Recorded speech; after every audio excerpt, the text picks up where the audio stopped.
찬양 대단히 감사합니다. 안녕하십니까. 아까 30년 만에 만난 사람 같이 인사를 하라 그래서요. 30년 만에 만나면 어떻게 해야겠어요?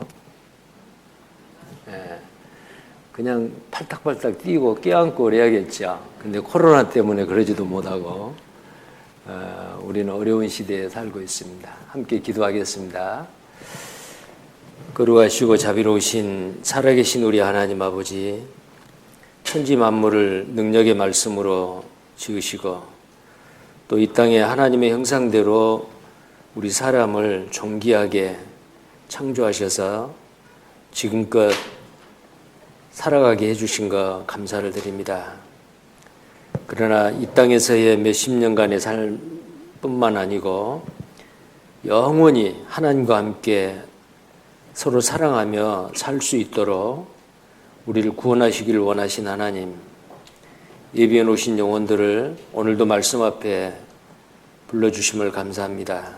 증거된 말씀을 통해서 정말 하나님이 살아계시고 역사를 주관하시고 또 기록된 성경이 사실인 것을 분명히 깨달아 알게 하시고 우리의 마음이 점점 하나님께 가까이 다가갈 수 있도록 하나님께서 도와주시고 역사해 주시기를 원합니다. 감추어진 하나님의 그 비밀의 말씀을 성령님께서 우리에게 깨달아 알게 해 주시옵소서. 우리를 사랑하시는 주 예수님 이름 받들어 기도드립니다. 아멘. 성경 말씀 마태복음 24장, 마태복음 24장 37절부터 제가 읽겠습니다. 마태복음 24장 37절부터입니다. 노아의 때와 같이 인자의 임함도 그러하리라. 홍수전에 노아가 방주에 들어가던 날까지 사람들이 먹고 마시고 장가들고 시집가고 있으면서 홍수가 나서 저희를 다 멸하기까지 깨닫지 못하였으니 인자의 임함도 이와 같으리라. 그때 두 사람이 밭에 있음에 하나는 데려감을 당하고 하나는 버려둠을 당할 것이요 두 여자가 매를 갈고 있음에 하나는 데려감을 당하고 하나는 버려둠을 당할 것이니라. 그러므로 깨어 있으라. 어느 날에 너희 주가 임할는지 너희가 알지 못함이니라. 너희도 아는 바니 만일 집주인이 도적이 어느 경점에 올 줄을 알았다면 깨어 있어 그 집을 뚫지 못하게 하였으리라. 44절은 함께 읽겠습니다. 이러므로 너희도 예비하고 있으라. 생각지 않은 때에 인자가 오리라. 여기에 인자 37절에 인자의 임함도 그러하리라. 그 인자라는 말이 있는데요. 인자의 임함도 이와 같으리라. 그런 말씀이 몇 번 반복이 되죠. 여기에서 인자는 사람의 몸을 입고 이 땅에 오셨던 하나님의 아들 예수 그리스도가 자기를 일컬어서 표현하는 말입니다. 인자. 그것은 하나님이 사람으로 오셨다라는 그 뜻이에요. 자, 근데 예수님이 첫 번 오셨을 때를 초림이라고 합니다. 이제 다시 오시겠다고 약속하셨습니다. 재림입니다. 초림하신 예수님은 온 세상 죄인들을 다 구원해서 천국 가게 하기 위해 오셨습니다. 이제 이 복음이 온 세상에 전해지고 끝까지 기다리고 오래 참으시고 하는 가운데 사람들이 하나님의 말씀을 듣고 믿어 구원을 받은 천국에서 영원히 하나님과 함께 살 천국 백성이 다 준비가 되면 이제는 더 이상 노아의 방주에 문이 닫히듯이 더 이상 기회가 없습니다. 그래서 예수님이 이제 다시 오실 때는 온 세상 사람들에게 유대인만 빼놓고 온 세상 사람들에게 충분한 기회를 주고 이제는 딱 한 민족, 이스라엘 민족에게 구원받을 수 있는 기회가 넘어가고 이방인들은 그것으로 끝입니다. 그래서 그 예수님이 재림을 하셨다, 다시 오셨다 그러면은 이제 구원받을 기회가 끝나버린 거예요. 그래서 예수님이 재림하실 때에 구원받은 그리스도인은 이미 죽은 사람은 부활하고 그때 살아있는 사람은 이 몸이 아니고 영광스러운 몸으로 변화돼서 올라갑니다. 이제 그때에 다시 오실 그 예수님을 맞이할 준비를 하라 그 말입니다. 예비하고 있으라 그 말은 준비하고 있으라. 생각지 않은 때에 그 예수님이 오시리라라는 겁니다. 그럼 그때가 언제일까요? 아주 궁금하지 않아요? 그래서 제자들도 궁금했습니다. 다시 오실 예수님, 그때가 되면 무슨 일이 있습니까? 그렇게 묻습니다. 그것이 이 마태복음 24장 3절부터의 말씀인데요. 마태복음 24장 3절을 보시겠어요? 앞으로 한 장을 앞으로 넘기시면 됩니다. 마태복음 24장 3절입니다. 예수께서 감람산 위에 앉으셨을 때에 제자들이 종용이 와서 가로되 우리에게 이르소서 어느 때에 이런 일이 있겠사오며 또 주의 임하심과 세상 끝에는 무슨 징조가 있사오리까. 자, 여기에 주의 임하심이라 그랬죠. 예수님이 다시 오실 때 그 말이요. 자, 세상에 예수님이 재림할 때 다시 오실 때에 그리고 세상 끝에 무슨 징조가 있습니까?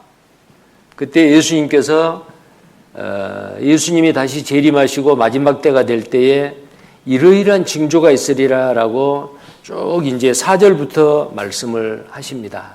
그래서 이 4절부터 마지막 때 되어질 그 징조에 대해서 오늘 구체적으로 배우려고 합니다. 먼저 이 성경은 하나님의 말씀이다 그랬죠. 사람이 지어낸 얘기가 아니에요. 자, 하나님의 말씀은 진리입니다. 거짓이 아니고 진리다 그 말이에요.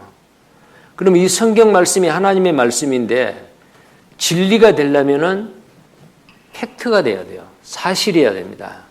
어떤 사실이에요? 창조의 사실, 과학적인 사실, 역사적인 사실입니다. 하나님께서는 미리 말씀하시고 말씀하신 대로 역사를 이루어 가시는 분이거든요. 그래서 아모스 3장 7절에 여호와 하나님은 자기의 비밀을 그 종 선지자에게 말씀하지 아니하고는 결코 행하심이 없다. 미리 말씀하시고 그 말씀을 몇백 년, 몇천 년 후에 반드시 그 말씀을 이루신 분이거든요.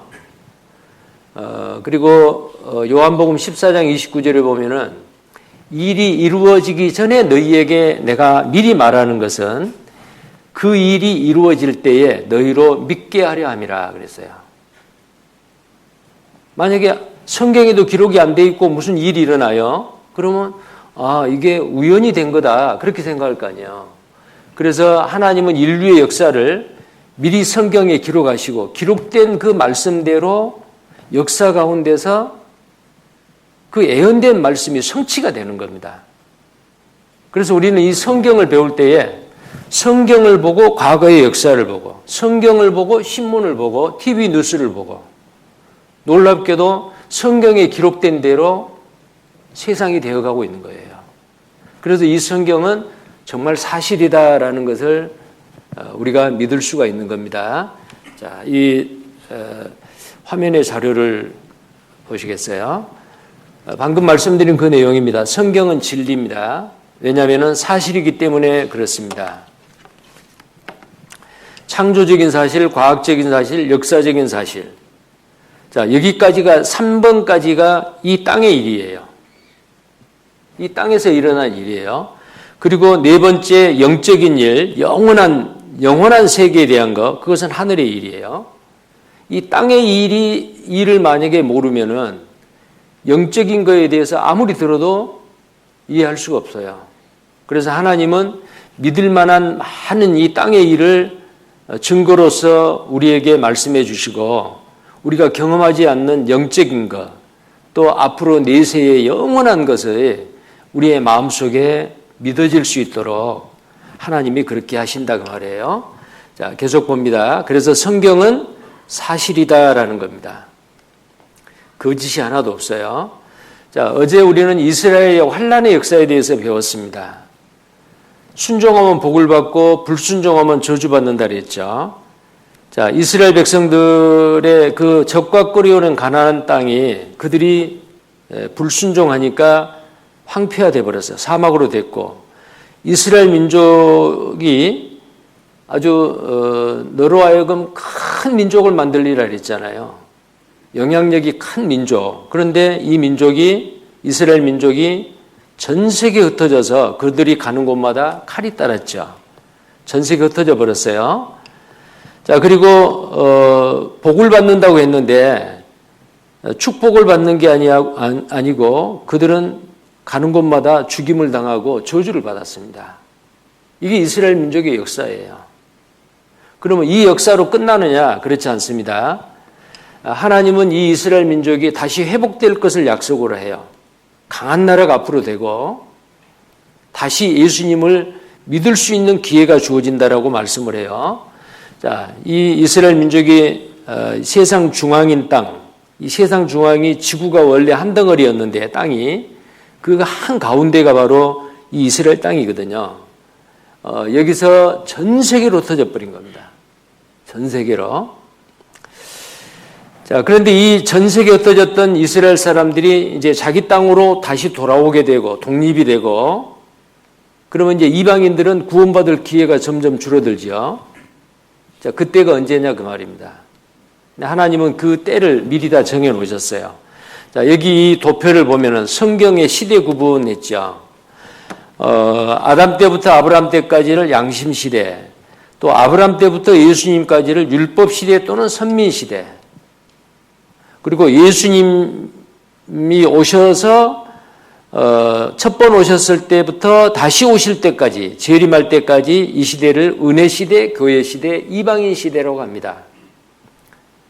어제 보았던 누가복음 21장 24절에 그들이 가는 곳마다 칼이 따르고 죽임을 당한단 말이죠. 이 예루살렘은 이방인의 때가 차기까지 이방인들에게 밟히리라. 자, 이스라엘의 땅 중에서 가장 중요한 땅이 예루살렘이거든요.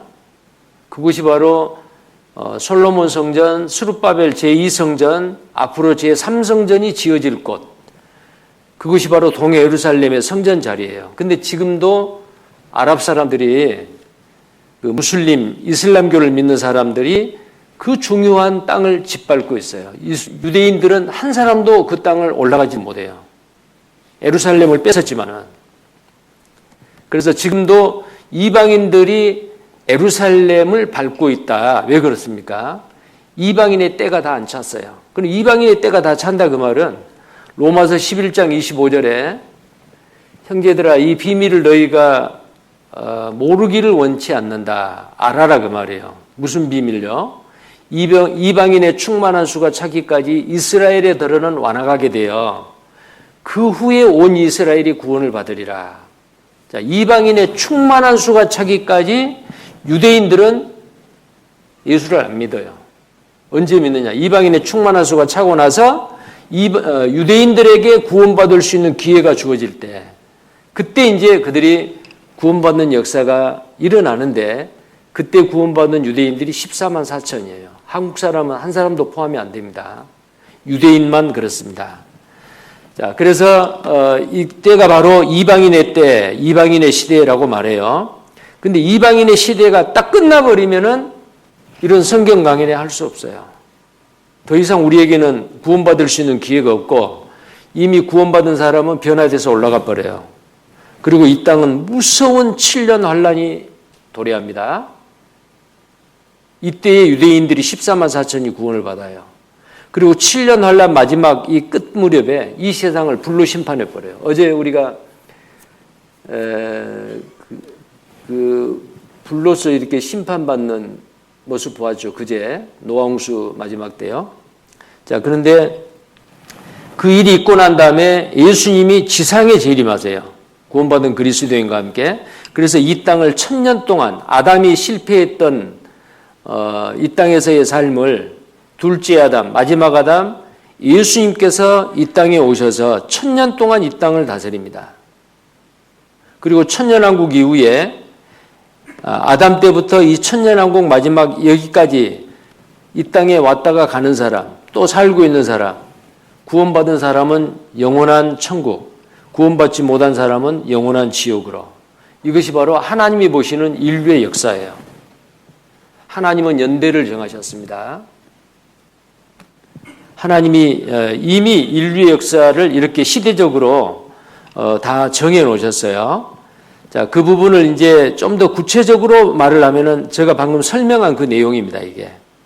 양심 시대, 율법 시대, 선민 시대, 그리고 이방인의 때, 은혜 시대, 그리고 7년 환란, 마지막 아마겟돈 불로 심판하는 전쟁이 있고 천년왕국이 되고 그 다음에 천년왕국 이후에는 영원한 천국과 영원한 지옥으로.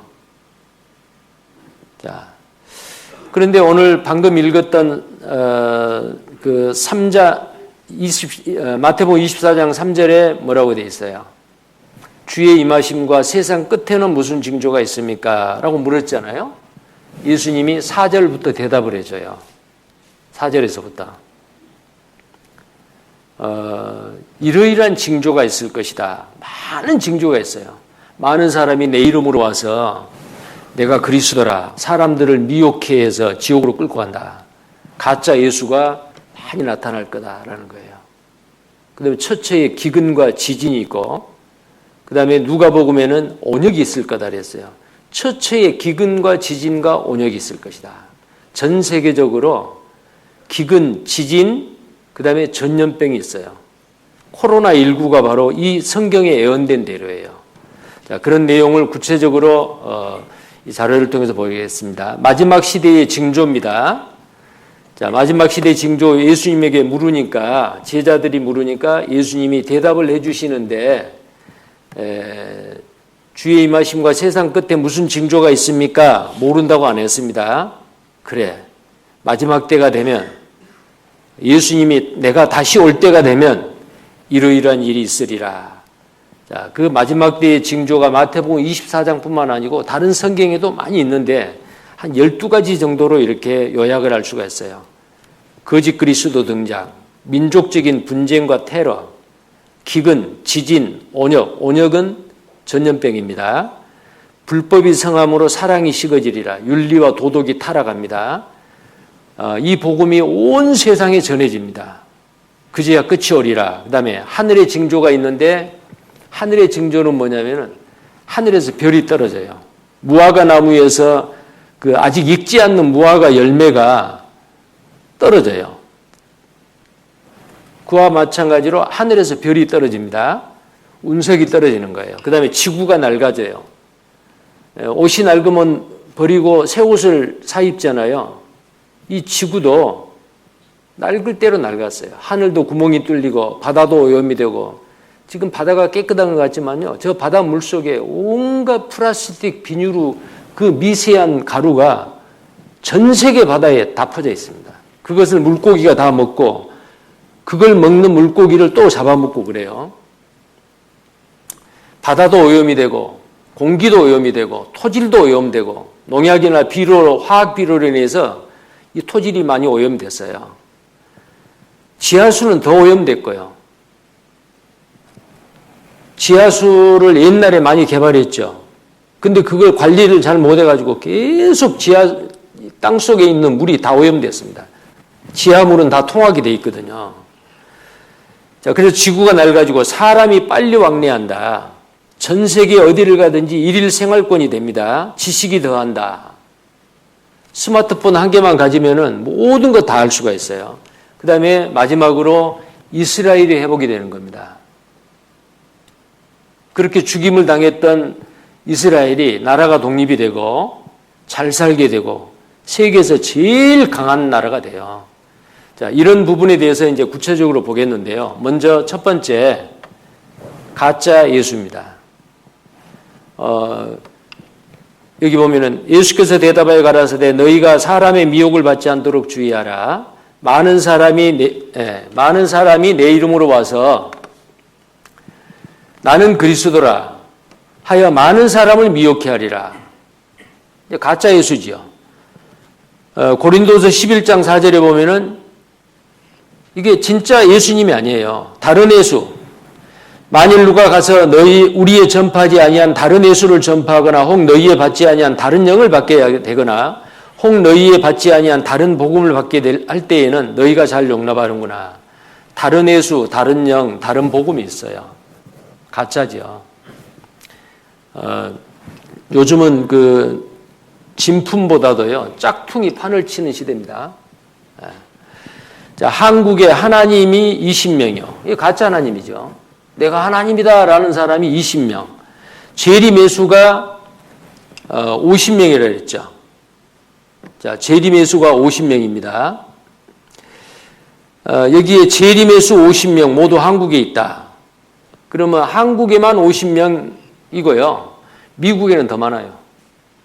중국도 있어요. 중국 사회주의 국가인데도 중국에도 가짜 예수가 많아요. 그 중에서 한 예수가 동방번개라는 예수예요. 동방번개. 그 가짜 예수 교리가 우리나라에도 들어왔어요. 왜 동방번개라고 하느냐? 동에서 서에 번쩍임 같이 예수님이 재림할 때는 동이 서에서 번쩍임 같이 오신다. 그러니까 동이 서에서 번쩍이니까 동쪽에서 왔다 그 말이요. 그래서 동방번개. 근데 그 사람이 남자가 아니고 여자예요. 근데 그 사람을 믿는 사람이 또 많아요. 자, 가짜 예수 풍년시대다라고도 이야기를 합니다. 그 다음에 마태복음 24장 6절에 난리와 난리 소문, 민족이 민족을, 나라가 나라를 대적한다. 전쟁이죠. 전쟁이 지금까지 그 중단된 때가 없었어요. 지금도 한 40여 개 나라가 분쟁 상태에 있습니다. 우리나라도 뭐 종전을 해야 된다 그러는데 아직 종전 안 했잖아요. 남과 북이 같은 민족이 말이요. 중동에서는 똑같은 무슬림인데 그 가장 강한 그 파가 시아파예요. 그리고 나머지는 수니파예요. 특히 이란이 대표적인 시아파거든요. 같은 무슬림 이슬람인데도 파가 다르다고 서로 죽여요. 민족이 민족을, 나라가 나라를 대적하여 일어난다. 그 다음에 처처에 기근이 있다 그랬어요. 기근이 뭐예요? 배고파 죽은 사람이 많아요. 자, 우리나라는 정말 축복받아서 불과 몇십 년 전에는 보릿고기가 있었지만 지금은 굶어 죽은 사람 없습니다. 굶어 죽을 사람 있으면 나라에서 전부 다 쌀 갖다 주고요. 먹을 거 다 대주죠. 그런데 지금 전 세계에 얼마나 많은 사람이 배고파서 죽어가는지 몰라요. 기근. 자, 인구는 점점 많아지죠. 지금 78억입니다. 식량 파국, 인류 대재앙 오는가. 자, 먹을 것이 없어가지고 뼈만 앙상한 그 아이들 보세요. 자, 얼마나 먹지 못했으면은 이렇게 됐을까요? 35,000명이 매일 굶어 죽는다. 자, 너무너무 배가 고파가지고요. 또 목이 마르고 그러니까 소가 오줌을 누면은 그 뒤에 가가지고 그 오줌을 받아 먹고요. 자, 이 아이들. 식량 파국, 인류 대재앙 오는가. 자, 파리 쫓을 힘도 없어요. 남미의 아이티라고 하는 이 나라에서는 지진도 많이 나죠. 너무너무 배가 고프니까 아이들에게 뭘 주느냐면은 그 하얀 백해 진흙 있잖아요. 그것을 갈아가지고 밀가루 같이 채 쳐서 그걸로 가지고 쿠키, 비스켓을 만들어요. 그 밀가루 섞은 게 아니에요. 거기다가 좀 달짝지근하게 설탕 같은 거 넣었죠. 진흙 쿠키라고 합니다. 그걸 하루 3끼를 먹는데요. 그거라도 먹을 거에 진흙 쿠키를 주면은 먹을 거라도 있으면은 이 아이는 행복해요. 세계 인구 7명 중 1명이 우리 시대에 굶주리고 있습니다. 7초의 어린이 1명이 지금 이 시대에 굶어 죽어가고 있습니다. 더 심각한 게 금년에 어때요? 아프리카에서 메뚜기 떼가 뭐 5억만인가 뭐 몇 조가 지금 인도, 파키스탄, 중국 덮쳤잖아요. 근데 메뚜기 떼가 그냥 이 농작물을 싹 다 뜯어먹어 버린 거예요. 인도 그 내용입니다. 식량 위기를 야기했다고 전해주겠다. 이게 전부 다 메뚜기 떼거든요. 자, 그 다음에 처처에 기근과 지진이 있다 그랬어요. 처처에 지진이 있습니다. 자, 이 지진이요, 땅이 갈라지는 거잖아요. 지진의 횟수를 보면은 예수님 당시에는 지진이 별로 없었어요. 근데 이 지진이 계속 늘어나가지고 지금 2020년, 금년만 하더라도 지금, 지난달 10월 30일 날 며칠 전이에요. 지난주지요. 10월 30일 날 터키 이즈미르에서 지진이 일어났잖아요.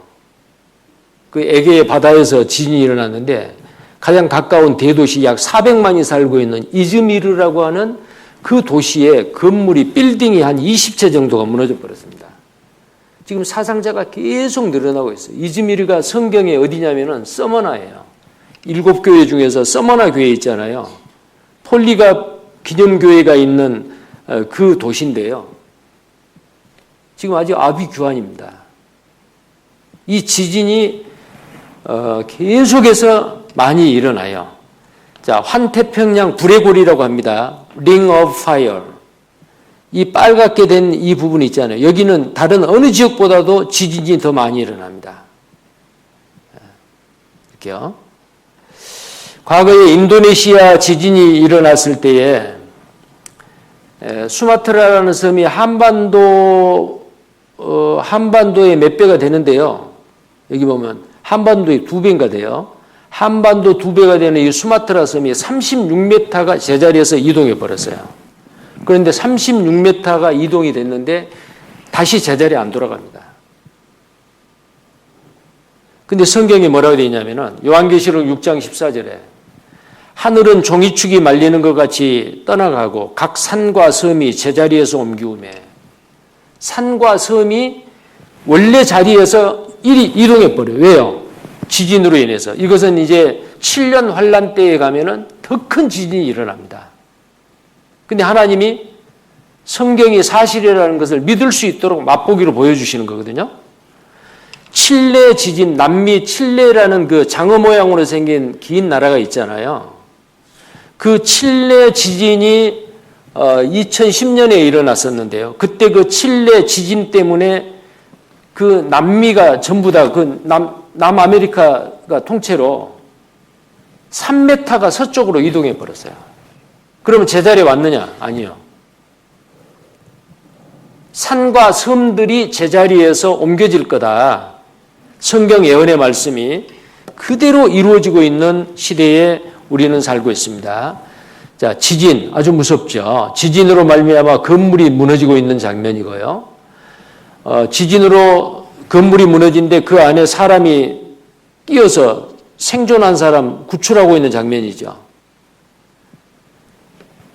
자, 어제 오후 터키 서부 해안에서 규모 7.0 지진이 발생했다. 이게 바로 7월 5일 날, 10월 30일 날 있었던 일입니다. 지난주에. 터키 대도시 이즈미르에서 건물 20여 채가 무너져 내렸습니다. 현재까지 약 100여 명이 넘는 사망자가 발생했어요. 근데 건물 더미 안에 갇혀있는 사람들이 지금 굉장히 많아요. 근데 그걸 파악이 안 되는 거예요. 몇 사람이 죽은지. 지금 계속 매일 사상자가 늘어나고 있습니다. 그렇게 이렇게 지금 터키에서 이렇게 큰 지진이 일어나가지고 많은 사람이 죽어가는데도 뉴스에 잠깐 나오고 말아요. 왜? 너무 자주 일어나니까. 규모 7.0의 지진이 강타한 터키에서 또 한 번의 기적이 일어났는데 이제 구조대원들이 보니까 아주 작은 손이 움직이는 거예요. 이제 건물 더미를 이렇게 파헤쳐 보니까 그 아이가 좁은 틈 속에서 발견된 4살 먹은 소녀 아이다 게즈긴이라고 하는 그 아이입니다. 소녀, 4살 먹은 소녀요. 이 안에 지금 있어요. 근데 손이 움직였어요. 아, 살았구나. 그리고 주변을 다 파가지고요. 눈빛은 불안하지만 구조되어 온 질문에 똑똑히 답하는 아이. 네 몇 살이냐? 4살. 네 유치원 다니냐? 예. 유치원 몇 학년이냐? 예. 뭐 몇 학년? 이렇게 대답을 한 거예요. 그런데 울지도 않고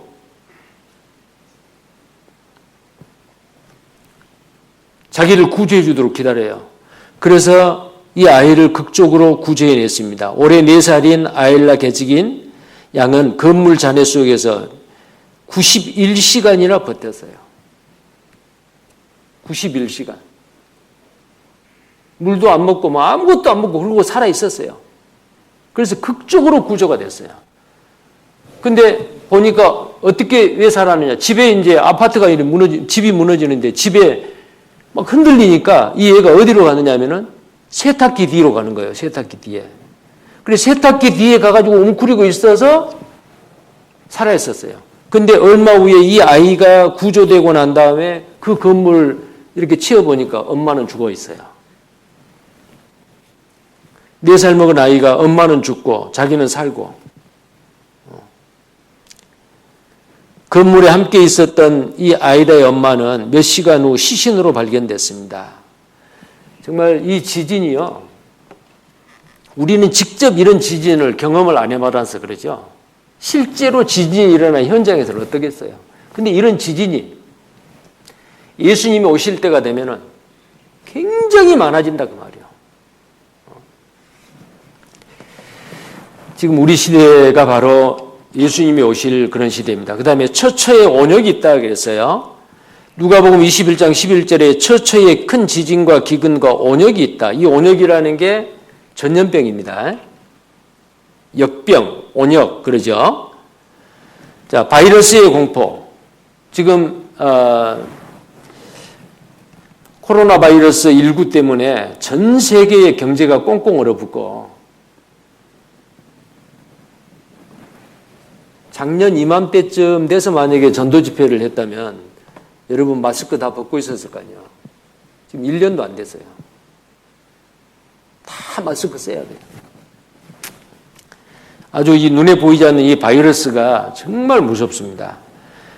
자, 근데 이게 마지막 때가 가까우면 가까울수록 더 강한 바이러스가, 더 전염성이 강한 바이러스가 전 세계를 막 돌아다녀요. 옛날에는 이런 게 없었죠. 예를 들어 스페인 독감, 미국을 중심으로 그 1차 세계대전 끝나고 나서 1918년도인가 확 번졌잖아요. 옛날 흑사병, 유럽만 강타했습니다. 옛날 그 마마 천연도 있죠. 이 아시아 쪽만 번졌습니다. 근데 지금은 무슨 바이러스가 딱 발병했다 그러면은 전 세계에 번져버려요. 성경에 나와 있는 대로 처처에 온역이 있을 것이다. 우리 시대입니다. 자, 얼마 전에 이 사스가 전 세계에 돌았죠. 2002년도, 2015년에는 메르스, 2019년 작년 12월 달에 코로나 바이러스. 아직도 이게 종결되지 아니하고 이 코로나 바이러스 19 때문에 아주 고생하죠. 마지막 시대에 이 온역이 전 세계로 퍼지는 이유가 있습니다. 그 이유가 뭐냐면은 슈퍼바이러스 박테리아의 등장 때문에 그러는데요. 미국의 여러 제약회사들이 바이러스와 박테리아의 치료제 개발을 포기했습니다. 수년간 수억 달러를 투자해서 백신을 개발하면 바이러스는 이미 새로운 형태로 변이되기 때문입니다. 그러니까 치료제 개발 속도보다도 바이러스가 변이되는 속도가 더 빠르기 때문에 제약회사에서 개발을 포기한다. 근데 지금 이게 워낙 아주 심각하기 때문에 전 세계 제약회사에서 앞다퉈 지금 이걸 개발하려고 하고 있잖아요. 근데 아직 안 나왔어요. 뭐 우리나라에서도 금년 말에 치료제 백신이 개발돼서 나온다. 그런데 치료제 개발 속도가 바이러스 변이 속도를 따라잡을 수가 없다 그 말이에요. 그 다음에 두 번째 왜 전 세계에 퍼지느냐. 교통의 발달로 지구가 일일 생활권이 돼요. 우한 코로나 바이러스가 중국에서 발병이 됐죠. 중국 사람이 또 여행을 얼마나 많이 가요. 경제적으로 좀 부유해지니까.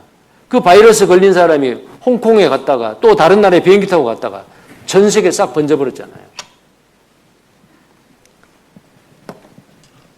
처처에 전 세계적으로 전염병이 번질 거다라고 예수님이 예언했는데 바로 우리 시대입니다. 이건 예수님 오실 날에 아주 가깝다는 거예요. 그 다음에 누가복음 21장 11절에 보면은 처처에 큰 지진과 기근과 온역이 있겠고 또 무서운 일과 이 무서운 일이 원어나 영어 성경에 테러라고 되어 있습니다. 테러가 뭐예요? 그냥 무차별 사람들을 대량으로 죽이는 거잖아요. 대표적인 것이 9.11 테러 사건입니다. 2001년도가 있었죠. 2001년도 9월 11일 날 9.11 테러. 뉴욕에 있는 월드 트레이드 센터, 세계 무역센터 2개를 100층이 넘는 건물이요.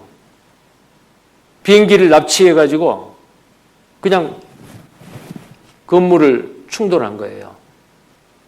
그때에 죽은 사람이 한 3,000명 정도 됐어요. 한 6,000명 정도 사상자가 났죠. 그렇게 죽을 줄 알았으면 이 건물에 직장을 두고 있는 사람이 그날 아침 출근 안 했으면 얼마나 좋을 뻔했어요. 근데 모른단 말이에요. 자, 그때 그 장면을 한번 보시죠.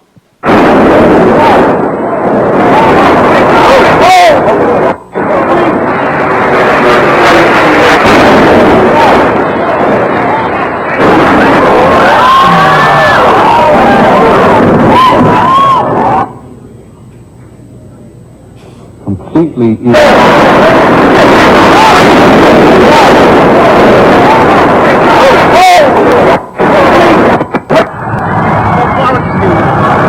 when the first tower collapsed.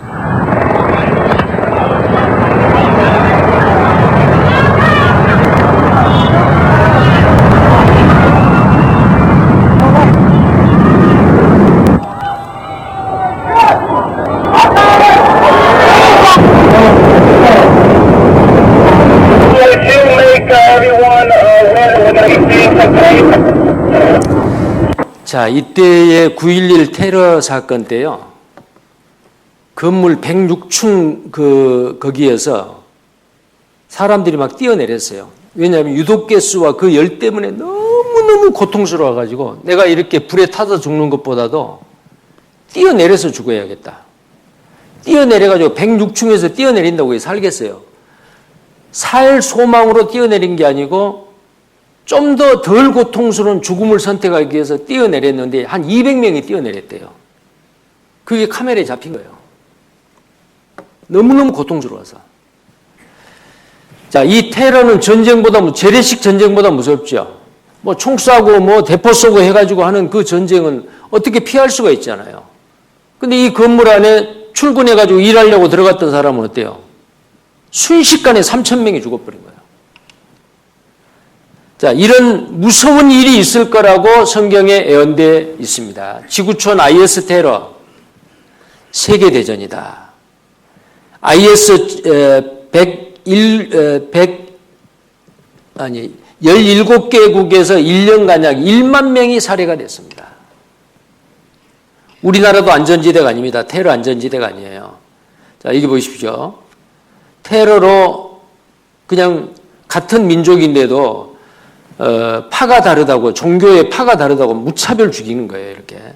그 다음에 처처에 큰 지진이 있고 하늘로서 큰 징조들이 있다. 하늘에서 징조가 있는데 무화과나무, 선 무화과나무 열매가 태풍에 땅에 떨어지듯이 하늘에서 별들이 떨어진다고 말이에요. 이게 운석이 떨어질 때에 아주 무서운 일이 일어납니다. 직경 2km 소행성 지구로 돌진하고 있다. 러시아 운석의 폭발력 2013년 불과 몇 년 전이죠. 7년 전이죠. 히로시마 원폭 원자폭탄의 33배의 위력을 가진 운석이 러시아 시베리아에 떨어졌어요. 약 1,000여 명의 사상자를 냈죠. 마치 핵폭탄이 터진 줄로 알았대요. 자, 그때의 그 뉴스를 한번 보십시오.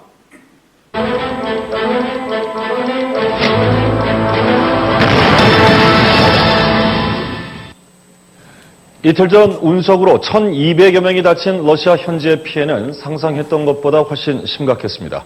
일각에서는 체르노빌 참사 같은 제2의 재앙이 일어날 수도 있었다고 지적합니다. 주민들은 운석이 떨어질 당시를 공포스럽게 회상합니다. 첼라벤스크 현지에서 이면주 기자의 보도입니다. 지난 15일 운석이 떨어질 당시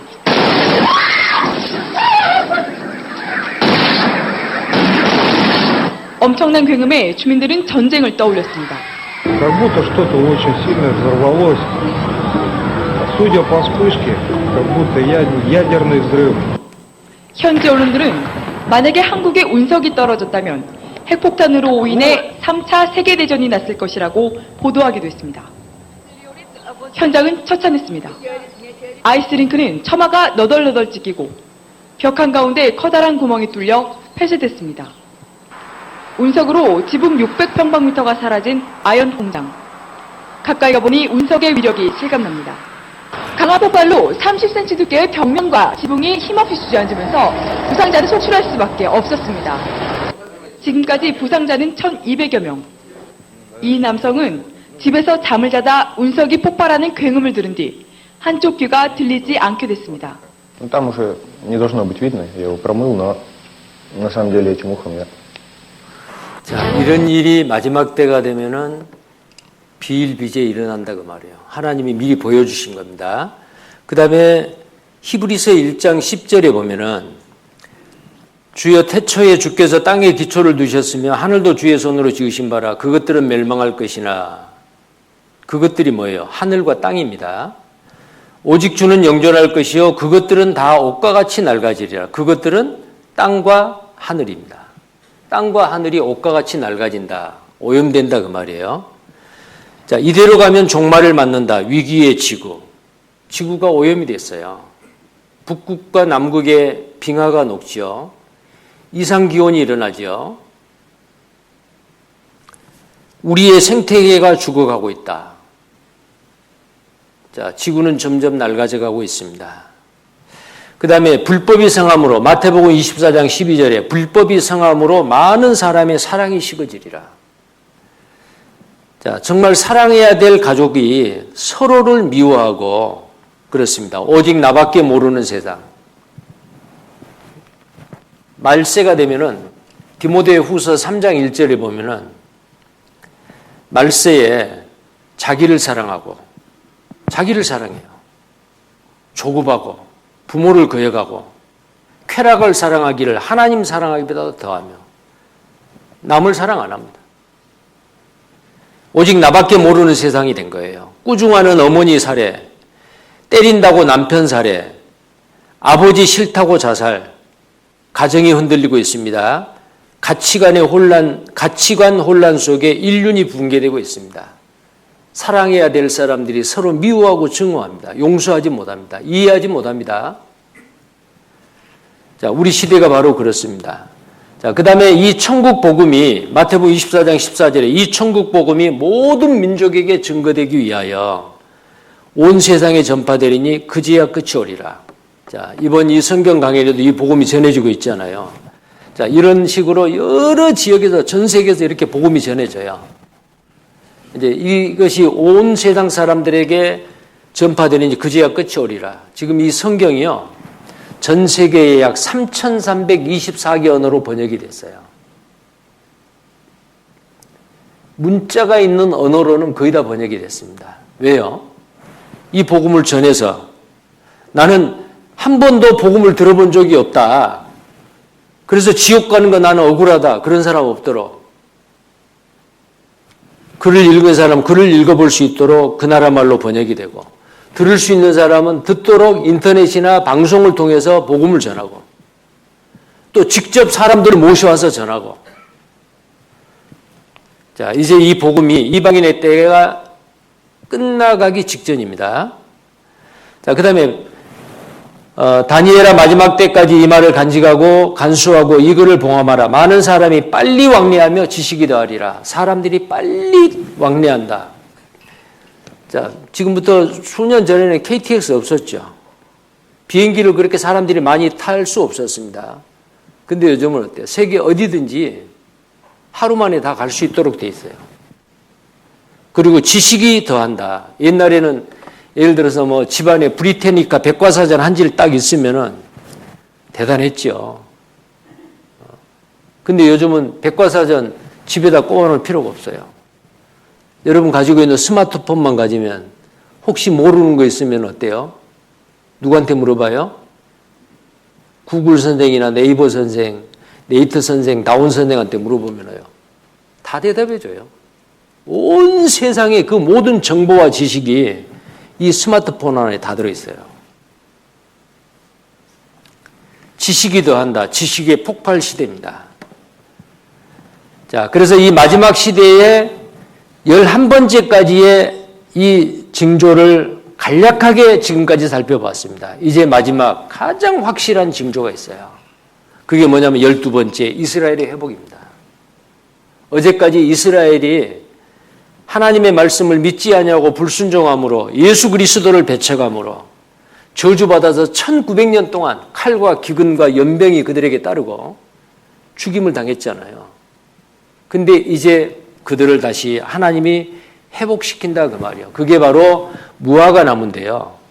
마태복음 24장 32절 33절에 이런 말씀이 있습니다. 예수님이 직접 하시는 말씀이죠. 무화과 나무의 비유를 배우라. 그 가지가 연하여지고 잎사귀를 내면 여름이 가까운 줄을 아나니 이와 같이 너희도 이 모든 일을 보거든 인자가 가까이 곧 문 앞에 이른 줄 알라. 자, 무화과 나무 비유가 뭐냐면요. 그 앞에 마태복음 21장 18절 19절에 보면은 예수님이 제자들과 함께 길을 가시다가 잎사귀가 무성한 무화과 나무 앞에 가셨어요. 제자들한테 자, 무화과 나무에 가서 열매를 따먹자 그랬어요. 예수님은 그 나무에 열매가 없는 거 알고 가셨어요. 근데 무화과 나무에 잎사귀만 무성하지 열매가 없어요. 제자들 앞에서 예수님이 말씀하십니다. 열매 없는 무화과야, 지금부터 영혼까지 네가 열매를 맺지 못하리라 라고 그 나무에게 말 한마디 딱 던졌어요. 근데 즉시 말라 죽어버린 거야. 이건 뭘 이야기합니까? 무화과는 이스라엘을 대표하고 상징하는 나무예요. 우리나라를 대표하는 나무는 무궁화, 일본은 사쿠라, 벚꽃이죠. 각 나라를 대표하는 그 나무가 있습니다. 우리나라는 무궁화, 이스라엘은 무화과예요. 근데 무화과가 말라 죽었다. 그 말은 뭐냐면 이스라엘이 망할 것을 예수님이 기적으로 보여주신 거예요. 아니나 다를까 예수님이 십자가에 죽으시고 부활 승천하고 난 이후 40년이 지나고 나서 AD 70년에 어제 말씀드렸죠. 로마의 타이터스 장군에 의해서 110만 명이 죽임을 당하고 AD 135년에 하이드리안 황제에 의해서 58만 명이 죽임을 당하고 한 사람도 이스라엘 땅에 살지 못하도록 법을 만들어 공포를 했어요. 유대인들은 살려고 어때요? 있으면은 로마 군인들이 와서 다 죽여버리니까. 살기 위해서 가족들이 뿔뿔이 다른 나라로 이사를 가버린 거예요. 그래서 그 나라에는 이스라엘 사람들이, 유대인들이 한 사람도 살지 않았습니다. 전세계 흩어졌잖아요. 그럼 나라가 없어요. 1900년 동안. 그것은 바로 무화과 나무의 잎사귀가 바짝 말라서 죽어버린 거와 똑같아요. 그런데 어느 날 여기 나와 있는 이 말씀이 뭐예요? 그 말라버린 무화과 나무에서 잎사귀가 나오면 여름이 가까운 줄 알라. 여기 여름이 가깝다 했죠. 여름은 뭐예요? 이스라엘의 여름은 이스라엘은 벼농사 안 짓습니다. 보리나 밀농사를 지어요. 그러면 보리나 밀은 여름에 추수를 해요. 세례 요한이나 예수님께서도 말씀하셨습니다. 알곡은 모아 곡간에 들이고 쭉정이는 꺼지지 않는 불에 태우리라. 추수 때요. 이건 무슨 말이냐면은 이 땅에 살고 있는 사람들 중에서 천국 곡간에 들일 알곡과 같은 사람, 구원받은 사람입니다. 끝까지 예수님을 배척하고 믿지 아니함으로 지옥 갈 사람들, 쭉정이와 같아요. 그걸 갈라내는 일이 언제 있느냐? 예수님 재림할 때. 그러니까 무화과 나무에서 잎사귀가 나오면 여름이 가깝다 그 말은 마지막이 가깝다 그 말이에요.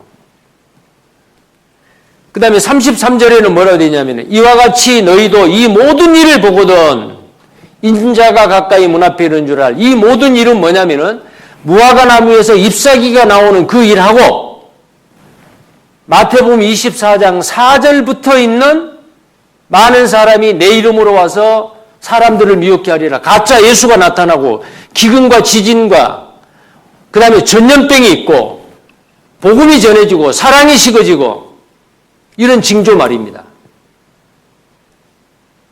이 모든 일이 된 것을 보거든 인자가 곧 문 앞에 있는 줄 알라. 예수님이 재림하실 날이 가깝다. 문 앞에 이르렀다고 말은 예수님이 문고리를 잡고 계세요. 문만 열면 들어오세요.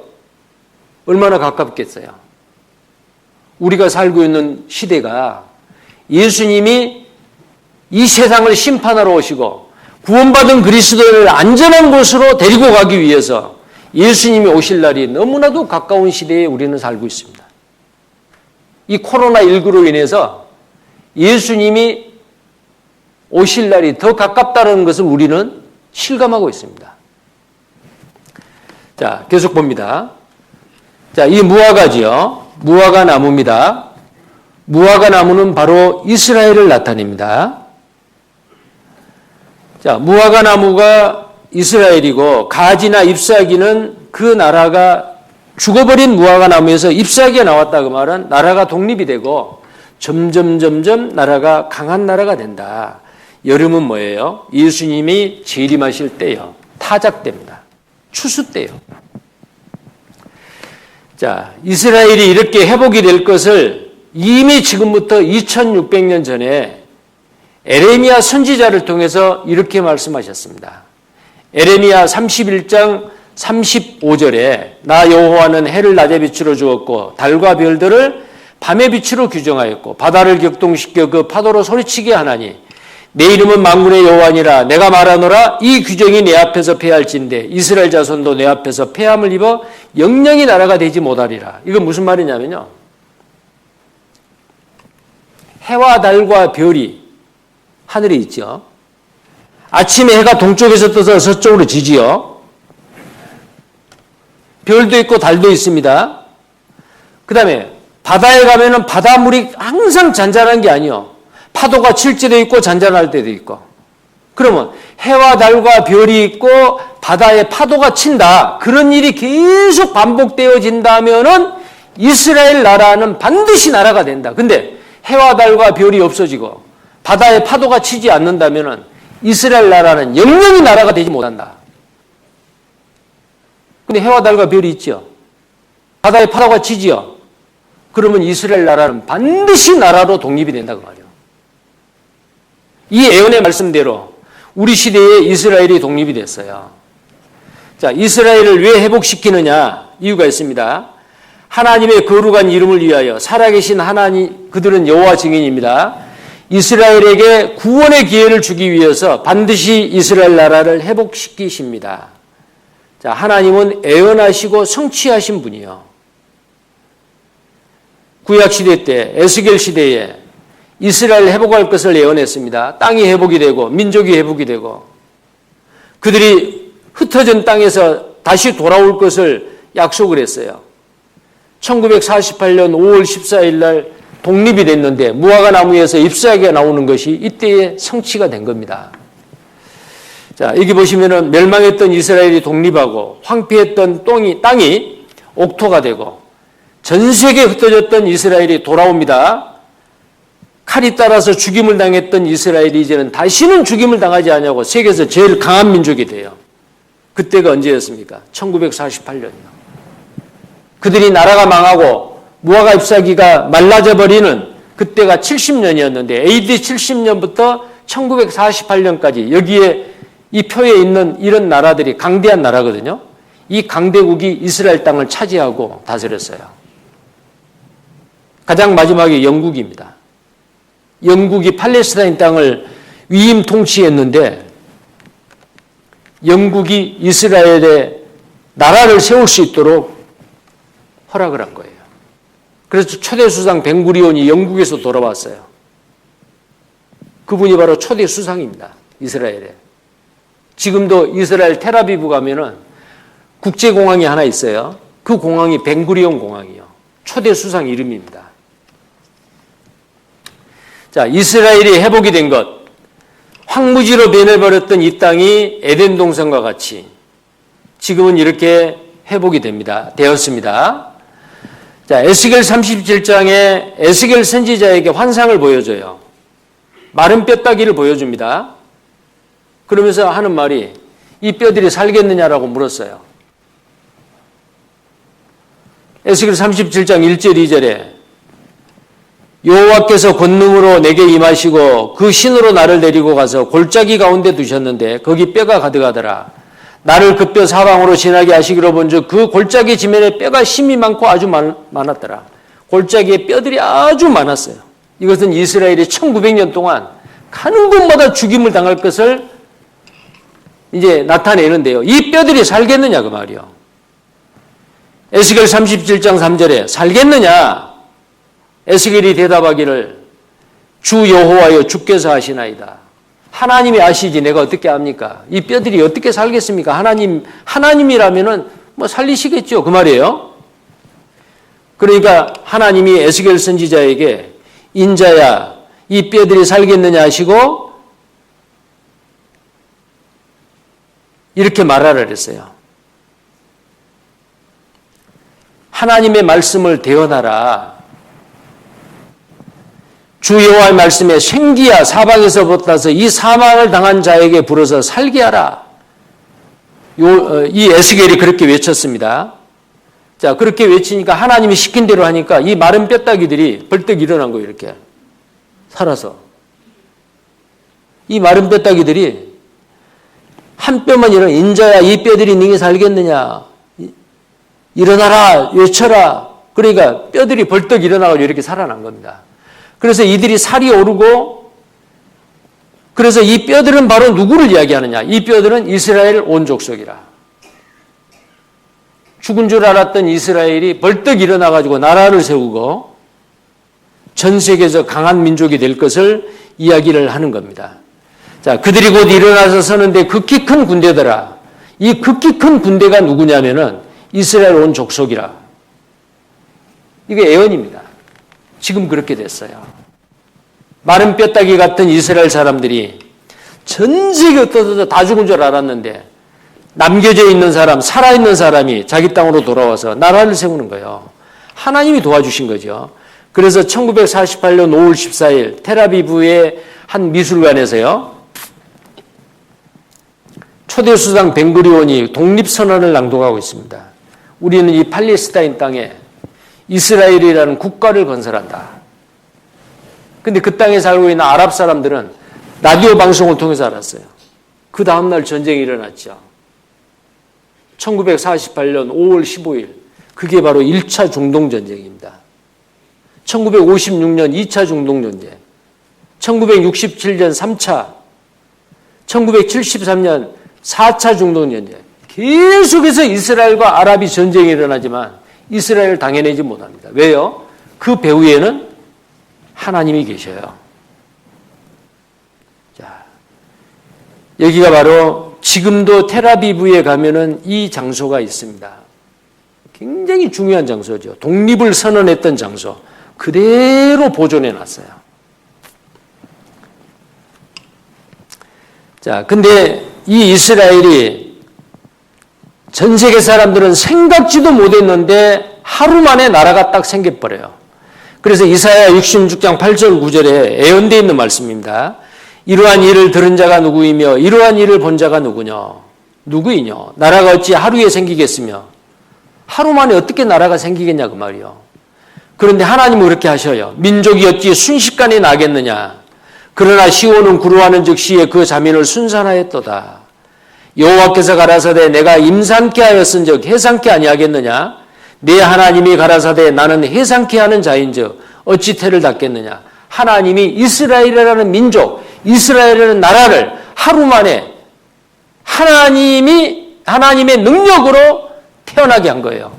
그래서 놀랍게도 이 성경의 예언의 말씀대로 1948년 5월 15일 바로 그 다음 날 팔레스타인 영자 신문에 우리나라 신문에도 그게 나왔어요. 뭐라고 이렇게 나왔어요. State of Israel is born. 이스라엘 국가가 탄생했다. 영어로는 태어났다, 탄생했다 그 말이에요. 이걸 우리말로 번역하면 이스라엘 나라가 탄생. 어찌 나라가 하루에 생기겠느냐? 민족이 어찌 순식간에 태어나겠느냐? 그렇게 돼버렸어요. 하나님은 미리 말씀하시고 그 말씀을 이루시는 분입니다. 왜요? 그렇게 이루어지는 것을 보고 사람들로 하여금 하나님은 살아계시는구나. 성경은 사실이구나. 라고 믿게 하기 위해서 그렇습니다. 자, 그 이후에 아까 제가 말씀드린 대로 48년 5월 14일, 56년, 67년, 73년, 1차, 2차, 3차, 4차 중동전쟁 그 이후에도 계속 전쟁이 일어났습니다. 근데 계속해서 전쟁을 이겨요. 그 중에서도 세계 역사상 유례가 없는 전쟁이 바로 3차 중동전쟁입니다. 이길 수가 없는 전쟁이에요. 그런데 이 전쟁에 이겼어요. 전쟁 전보다 여러 배, 수비의 땅을 다 시나이 반도까지 다 차지해버렸어요. 나중에 반환해 줬어요, 이집트에다가. 이 전쟁 때 요르단이 차지하고 있었던 예루살렘을 총 한 방 쏘지 아니하고 육탄전으로 뺏었습니다. 그래서 이스라엘 사람들은 그때부터 지금까지 우리의 수도는 예루살렘이다. 근데 어느 나라에서도 인정을 안 해요. 그런데 미국의 트럼프 대통령이 대사관을 텔아비브에서 예루살렘으로 미 대사관 옮기고 유일하게 전 세계에서 딱 한 나라 미국이 예루살렘은 이스라엘의 수도다라고 인정을 해줬어요. 근데 다른 나라는 인정 안 하죠. 자, 그 중요한 예루살렘을 이 6.1 전쟁, 3차 중동전쟁 때 차지한 겁니다. 그때 그 전쟁의 모습을 한번 잠깐 보십시오. 건국될 때 주변의 5개 아랍 국가는 이를 방해하려는 시도로 선전포고를 했다. 아랍국이 이스라엘 국경으로 군대를 이동시키자 이스라엘은 선제기습을 가하기로 결정한다. 공군이 공격 최선봉에 나섰는데 처음 몇 시간 동안 아랍 측 공군은 제2육도 못한 채 그대로 파괴되어 이스라엘이 완전한 우세를 보였다. 아랍 레이더에 걸리지 않게 철공 비행하여 편대를 벗어난 공격 전투기들은 이집트 공군기가 대부분 이륙하기도 전에 파괴시켰다.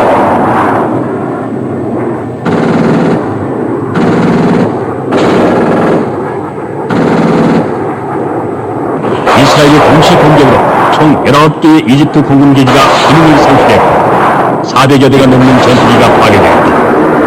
이곳 버려진 사막에서 이스라엘의 3개 사단은 거의 3배나 큰 병력과 2배가 넘는 탱크를 가진 이집트의 7개 사단과 대치하게 된다.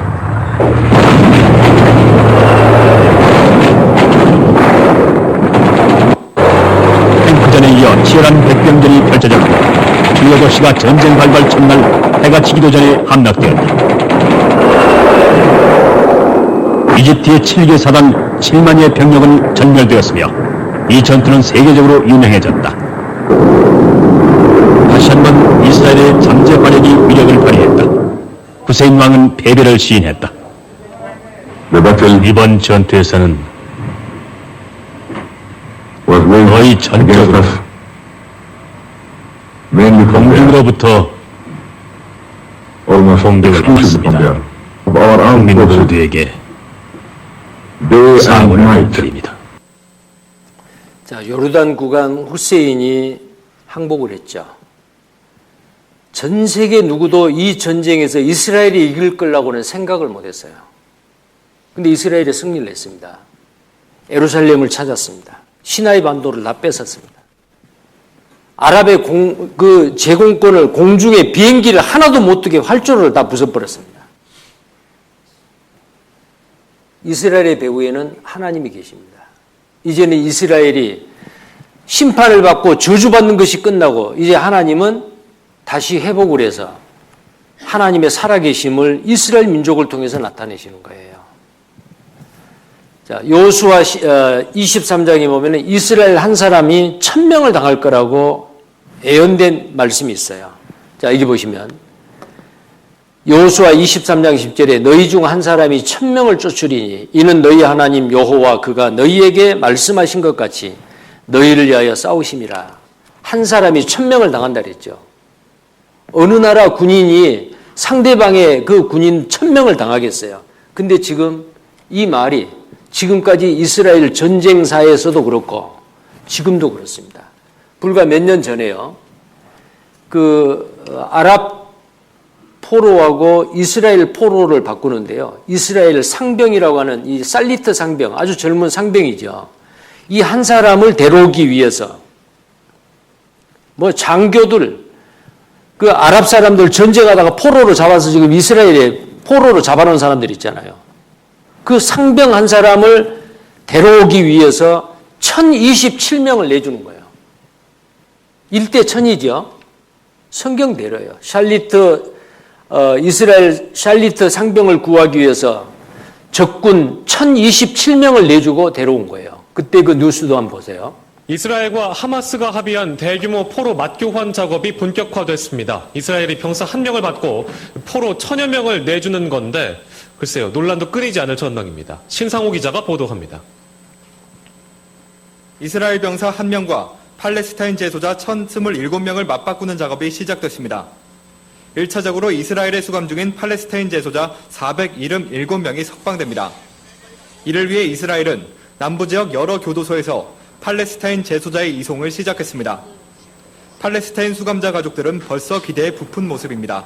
احنا انبسطنا يعني لانه كنا احنا بنين املنا على هذه الصفقه بعد يعني ما احبطونا كثير في هذه الصفقه ما كناش متوقعين يعني في ليله ويوم يعني انه يكون تم الاتفاق على هذه الصفقه. 자, 이런 것을 보더라도 이스라엘은 아주 강한 나라가 됐어요. 지금 이스라엘에 핵탄두가 300개가 있다. 그 내용을 아는 사람이 폭로를 했죠. 그리고 이스라엘의 수소폭탄 등과 핵무기가 400개가 있다고 영국 공군의 보고서에 보고가 되고 있습니다. 근데 IAEA에서 이스라엘에 핵이 있다라고 핵 사찰 안 합니다. 핵 폐기하라 말하지 않습니다. 그만큼 힘이 있는 거예요. IT 나노 생명과학 세계 최강입니다. 이스라엘 아랍연합군과 싸워도 항상 우세합니다. 자, 이렇게 해서 이스라엘이 1948년 독립을 했는데 1948년 5월 14일에 독립을 했잖아요. 근데 재작년이 2018년이 70주년이 됐어요. 이 70주년 독립 기념 행사를 대대적으로 했습니다. 자, 그것도 한번 보시죠. 독립 70주년을 맞았습니다. 이번 독립기념일에는 특별히 70주년의 의미를 강조하기 위해 전국 각지에서 70시간 동안 축하 행사가 이어졌습니다. 독립기념일 하루 전날에는 전쟁과 테러로 희생된 이들을 추모하는 욤 하지카론을 지내며 국가를 지탱해준 희생정신을 기렸습니다. After 7 years all coming back together, people who fought for our country, today was Yom HaZikaron and now it's Yom HaAtzmaut, meaning we remember all the fallen soldiers that fought for our country and now we're celebrating what they got us, what they gave us. 독립기념일에는 축제를 즐기기 위한 사람들로 거리 곳곳이 가득 찼습니다. 18일 저녁 통곡의 벽에서는 나라를 세우고 유대인들을 돌아오게 하신 하나님께 감사하는 특별한 기도문을 낭독하며 기념일을 시작했습니다. 전국의 도시와 해변에서 불꽃놀이가 진행됐고 거리에는 무대들이 설치되어 각종 공연이 펼쳐졌습니다. 다음 날에는 키리앗 시모나에서 에일라까지 40개 도시의 하늘에서 이스라엘 전투기들이 저공 비행으로 에어쇼를 펼쳤고, 자, 이스라엘은 중동 나라에서 가장 잘 사는 나라. 우리나라보다 GDP, GNP가 훨씬 더 높습니다. 자, 이스라엘은 열국의 돈을 다 거머쥐고 있습니다. 돈이 제일 많은 민족. 자, 세계에서 제일 많이 통화되는 그 돈이 뭐냐면 달러예요. 근데 그 달러를 찍어낸 회사가 FRB인데 미 연방준비제도 회사예요. 그게 유대인 겁니다. 미국 연방정부 것이 아닙니다. 예를 들어서 우리나라 한국은행 그러면은 중앙은행이죠. 자, 미국의 중앙은행은 FRB 그렇게 해야 되잖아요. 연방준비제도 이사회. 그런데 그건 미국 정부 게 아니에요. 유대인 거예요. 돈을 찍어내고 수수료까지 받아요. 전 세계 금, 전 세계 식량, 무기, 그 다음에 석유 에너지 그들이 다 지고 있어요. 자, 그리고 이스라엘의 그 황무한 땅이 어떻게 됐냐면은 에덴 동산과 같이 기경이 될지라 했는데요. 땅이 회복이 됐습니다. 에스겔 36장 34절 36절에 보면 그 황무한 땅이 여기 보면 35절에 사람이 이르기를 이 땅이 황무하더니 이제는 에덴 동산과 같이 되었다. 나 여호와가 말하였으니 이루리라. 그들은 저주받아서 그 적과 꿀이 흐르는 땅이 황무지로 변해버렸는데 에덴 동산과 같이 될 거라고 예언을 했잖아요. 자, 이렇게 이스라엘 땅은 이랬습니다. 지금부터 몇 년 전까지만 해도. 그 미국의 마크 트웨인이라고 하는 그 작가 소설가가요. 1856년에 이스라엘이 독립되기 전이죠. 이스라엘 땅을 여행을 했어요. 갈릴리 호수에서 예루살렘까지 오는데 약 40마일을 걸어오는데 나무 한 그루가 없어요. 사람도 한 사람 구경을 못했어요. 완전히 황무지야. 근데 지금은 어때요?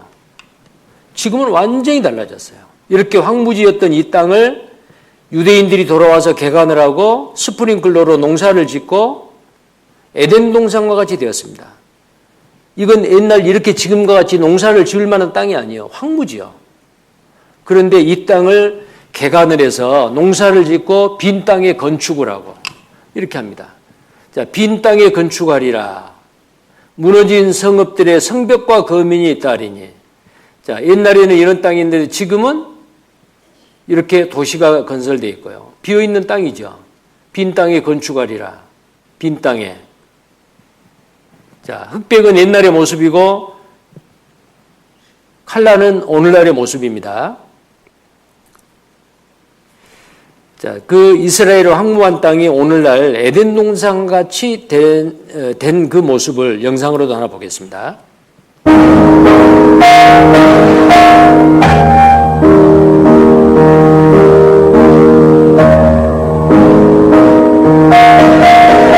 사막의 상당 부분이 비옥하게 변하긴 했지만 광활한 사막은 때론 감당하기 힘든 적이 될 때도 있습니다.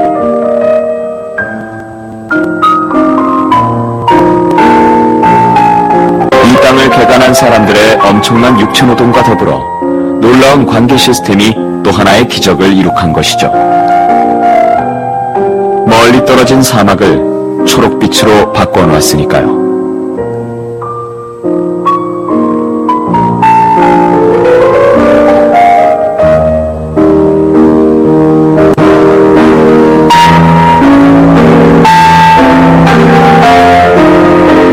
초기 개척자들의 노력과 기루츠라는 농업 공동체 방식으로 이런 놀라운 결과를 이뤄낸 것이죠. 사람들은 이곳에 서기 전까진 이렇게 아름다운 자연과 마주하게 될 거라고는 상상하지 못하죠. 마치 성서에 나오는 에덴 동산을 보는 것 같습니다. 자, 성서에 나오는 에덴 동산을 보는 것 같다라고 누가 말했냐면 EBS 어나운서가 말하잖아요. 이런 말을 할 것까지도 하나님이 예언을 해놨어요. 옛날에는 황무한 땅이었는데 보니까 에덴 동산 같이 되었네? 이렇게 말할 사람이 있을 거라고 말이에요. 지금 이스라엘 땅을 성지순례를 가는 사람들은요, 옛날에 그 황무한 땅을 생각을 하고 가면은 놀래죠. 옛날에 가본 마크 트웨인 같이, 물론 그분이 이제 돌아가셨기 때문에 그런데요, 옛날에 이 이스라엘 땅이 회복이 되기 이전에 가봤던 사람이 만약에 오늘날에 간다면 정말 놀랄 겁니다. 에덴 동산과 같이 되리라. 그렇게 됐어요. 누가 그렇게 한 거예요? 나 여호와가 말하였으니 이루리라. 하나님의 예언의 말씀이 그대로 성취될 것을 말씀하고 있는 겁니다. 자, 예수님은 이걸 보시는 거예요. 이런 일을 보거든 인자가 곧 문 앞에 이르는 줄 알라. 자, 예수님 오실 날이 아주 가깝습니다. 예수님은 내일이라도 오셔도 돼요. 왜요? 예수님이 오시기 전에 되어질 징조가 다 나타나 버렸어요. 근데 왜 안 오시느냐? 딱 한 가지 남았어요. 이방인의 충만한 수가 차기까지예요. 아직 구원받아야 될 사람이 더 있어요. 자, 누군가인지는 몰라도 이제 천국 백성들이 점점점 숫자가 차가는데 그 숫자가 딱 마지막 한 사람 딱 구원받으면 이제 끝나버립니다. 근데 그건 사람은 몰라요. 하나님만 아시죠? 어쩌면 우리는 막차를 탈 사람인지도 모릅니다. 이번 기회가 마지막이에요. 자, 50분까지 휴식을 하고요.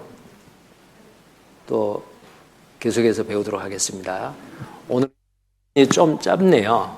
한 6분 정도, 50분까지 들어오십시오.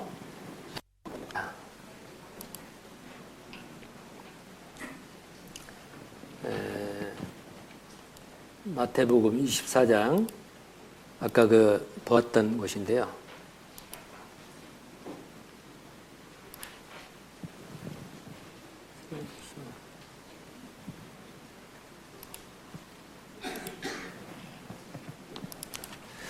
마태복음 24장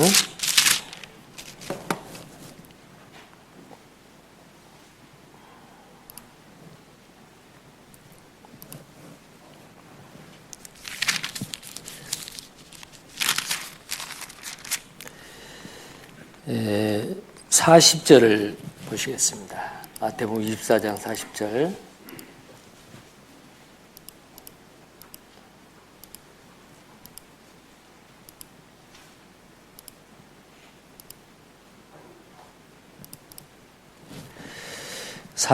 제가 읽겠습니다. 다시. 그때에 두 사람이 밭에 있음에 하나는 데려감을 당하고 하나는 버려둠을 당할 것이요. 두 여자가 매를 갈고 있음에 하나는 데려감을 당하고 하나는 버려둠을 당할 것이니라. 이스라엘 백성들이 이제 회복이 되고 이런 일을 보거든 인자가 가까이 문 앞에 이른 줄 알라 그랬죠. 예수님이 다시 오실 때가 되면은 그 모든 것이 다 이루어지고 이제 이방인의 충만한 수 마지막 한 사람이 딱 구원받는 일이 끝나면은 예수님이 공중에 재림하십니다. 그때에 이 땅에 살고 있는 사람 중에서 데려감을 당할 사람이 있고 버려질 사람이 있어요. 이 땅을 불로 심판하기 위해서 구원받은 하나님의 백성은 데려가요. 데려감을 당한 사람은 복받는 사람이에요. 근데 이 땅에 버려지는 사람은 저주받는 사람입니다. 자, 당연히 우리는 복받는 사람이 되겠죠. 이 땅에 버려지면 안 돼요. 끝까지 말씀을 듣기는 들어도 자기 생각을 버리지 못하고 구원을 받지 못한 사람은 어느 날 갑자기 나에게 그렇게 말씀 한번 들어보고 구원받아야 된다라고 이야기를 했던 사람이 없어져 버렸어요. 전화해도 안 받고 집에 찾아가도 없고 없어졌다는 거예요. 그런데 나에게 전도해 준 그분만이 아니고 TV를 켜고 스마트폰 인터넷 뉴스를 보니까 전 세계적으로 똑같은 사건이 일어난 거예요. 많은 사람이 사라졌어요. 그때 생각이 날 겁니다. 지금부터 하는 이 말씀이. 그때 나는 듣고 농담으로 얘기했는데 이게 현실로 다가왔네. 이제 그때 굉장히 불안해야겠죠. 그때 구원받으려고 어디 누구 나에게 좀 이렇게 말씀을 가르쳐 줄 사람 없을까? 때는 늦습니다. 구원받을 수가 없어요. 자, 여기 표를 보시면요. 아까 제가 이방인의 때라 그랬죠. 이방인의 충만한 수입니다. 근데 그 이방인의 충만한 수는 우리는 몰라요. 근데 그 충만한 수가 쭉 차가다가 딱 충만한 수가 딱 차는 그때 마지막 한 사람이에요. 자, 이 마지막 한 사람이 딱 구원을 받으면 예수님은 공중에 재림하십니다. 공중에 재림하셔요. 그리고 이 땅에 살고 있는 구원받은 그리스도인은 변화돼서 올라가죠. 그리고 그때부터 7년 환란이 시작이 됩니다. 버려진 사람은 7년 환란에 들어가고 구원받은 사람은 다 변화돼서 올라갑니다. 그리고 마지막 전쟁으로 이 세상을 불태우고 천년왕국이 계속 이어져요. 그럼 구원받지 못한 사람은 7년 환란 때 육신이 망합니다. 그리고 그 영은 음부에 가서 고통받고 있다가 천년왕국 이후에 영원한 새하늘과 새 땅으로 이렇게 나누어질 때 영원한 지옥으로 가게 돼요. 자, 그러면 나는 어떤 사람이 돼야 되느냐? 방금 읽었던 그 말씀이죠. 데려감을 당할 사람이 있고 버려둠을 당할 사람이 있습니다. 자, 여기 파란색으로 데려감을 당할 사람은 복받는 사람, 버려진 사람은 저주받는 사람. 데려감을 당하고 버려둠을 당하고. 또 누가복음 17장 34절 35절에는 두 남자가 누워있다가 하나는 데려감을 당하고 하나는 버려둠을 당한다. 두 여자가 맷돌을 갈다가 하나는 데려감을 당하고 하나는 버려둠을 당한다. 이런 일이 반드시 있습니다. 지금까지의 성경 예언의 말씀이 한 번도 부도난 적이 없어요. 다 이루어졌어요. 그러면 이 일은 아직 안 이루어졌잖아요. 앞으로 이루어질 일입니다. 이방인들 중에서 충만한 수, 마지막 한 사람 딱 구원받으면 예수님이 이제 공중재림하셔서 데려간 사람, 버려진 사람 이렇게 두 개로 나눠요. 데려간 사람은 알고 버려진 사람은 쭉정이. 자, 여기 그림을 보시면요. 두 여자가 매를 갈고 있다. 두 사람이 밭에서 일을 하다가 밭에서 일을 하니까 낮이지요. 뭐 비닐하우스가 있지만 비닐하우스 밤에 가가지고 일하는 사람 별로 없잖아요. 낮에 일하는 거예요. 맷돌을 간다 그 말은 아침이나 저녁 식사를 준비하는 거예요. 아침, 저녁.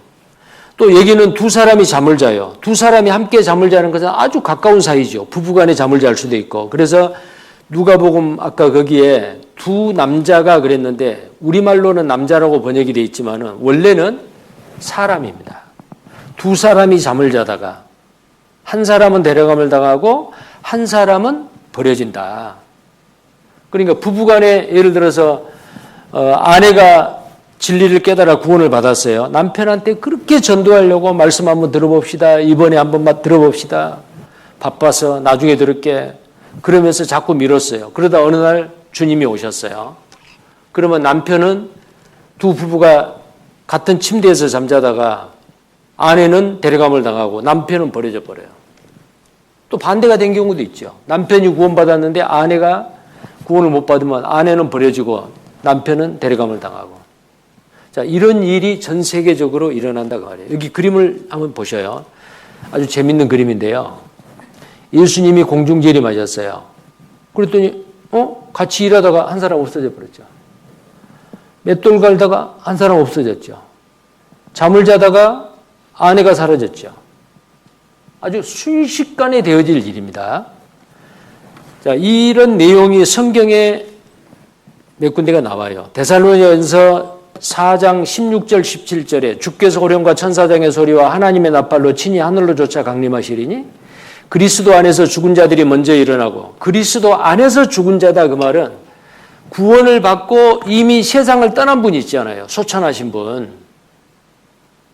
그분은 화장을 해서 뭐 이렇게 어떤 방식으로 장례식을 치렀든지 간에 화장을 했건 매장을 했건 아니면 바다에서 죽어서 시신을 건지지 못했건 어디에 있든지 간에 구원받은 하나님의 자녀는, 구원받은 사람은 하나님이 그 육체를 살려내요. 근데 이런 몸이 아니에요. 정말 아주 아름다운 몸, 영광스러운 몸. 그래서 여기에 나와 있는 대로 그리스도 안에서 죽은 자들이 먼저 일어난다 그 말은 부활한다 그 말입니다.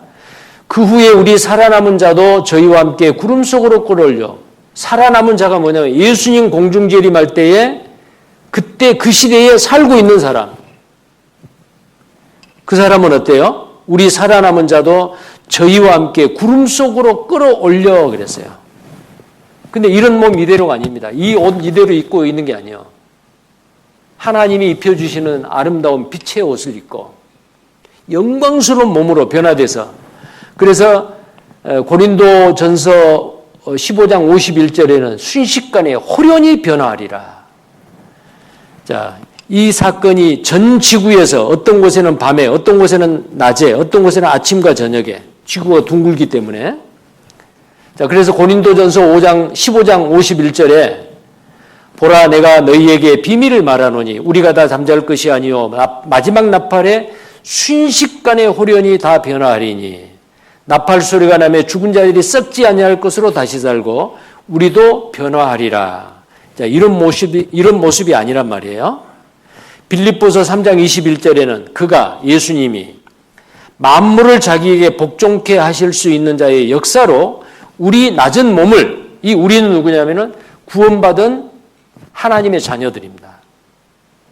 구원받은 사람의 이 낮은 몸을 자기 예수님과 같이 영광의 몸의 형체와 같이 병케 하시리라. 언제? 예수님 공중재림할 때. 마치요, 여기 징그러운 애벌레가 있잖아요. 이 애벌레가 나중에 번데기가 돼서 이 번데기가 아름다운 나비로 변하듯이 애벌레하고 나비하고는 차원이 다르잖아요. 그렇게 변해버려요. 우리는 이 땅에 살고 있는 그것이 제 인생의 이막으로 애벌레로 살고 있는 삶이요. 근데 이 애벌레가 어느 날 꽃이 속에 들어가더니 아름다운 나비로 변해서 하늘을 날아다니고 아름다운 꽃을 찾아다니면서 꿀을 빨아먹어요. 나뭇잎사귀 갉아먹는 애벌레의 그 모습하고는 전혀 다르잖아요. 우리도 그렇습니다. 이 땅에 사는 것은 마치 애벌레 같아요. 그래서 욥기서 25장 4절에서 6절까지 보면은 벌레인 사람, 구더기인 인생이라 그랬어요. 우리 사람을 벌레로, 이 땅에 살고 있는 사람을 벌레로 비유한 거예요.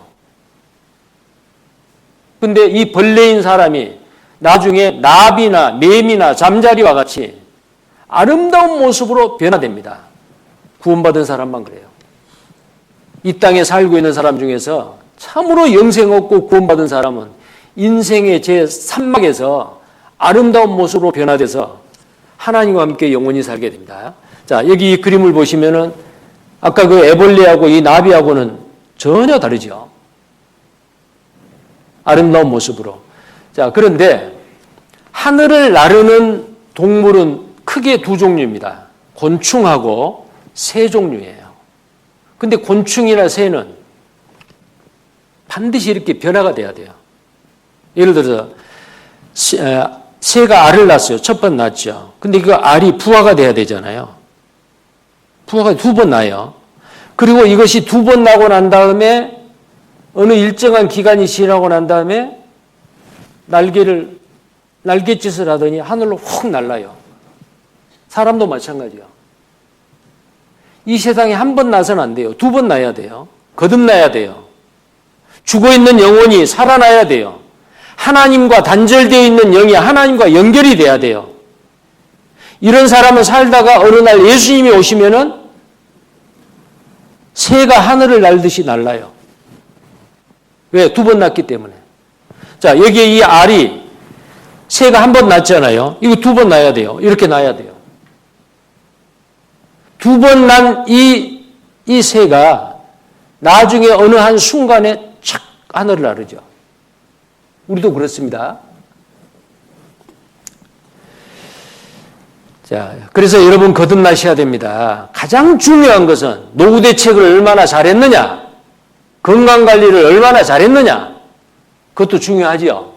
근데 그보다도 중요한 게 지금 이 순간에 내가 거듭났느냐, 거듭나지 못했으면 거듭날 수 있도록 하나님 앞에 기도하셔야 됩니다. 하나님, 저 이번에 거듭나게 해주세요. 저 구원받게 해주세요. 영생 얻게 해주세요.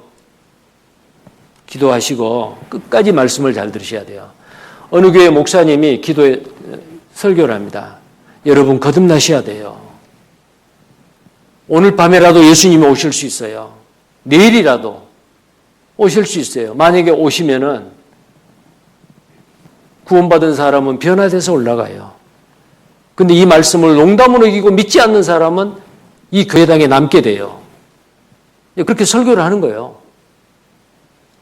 그런데 그런 일이 앞으로 있습니다. 물론 이건 영화입니다. 한번 보십시오. 보시죠 한번. Jesus Christ is coming back for his church. 죄송합니다. The Bible says in Matthew 안 chapter 나오죠. 24 verse 42, watch. 예.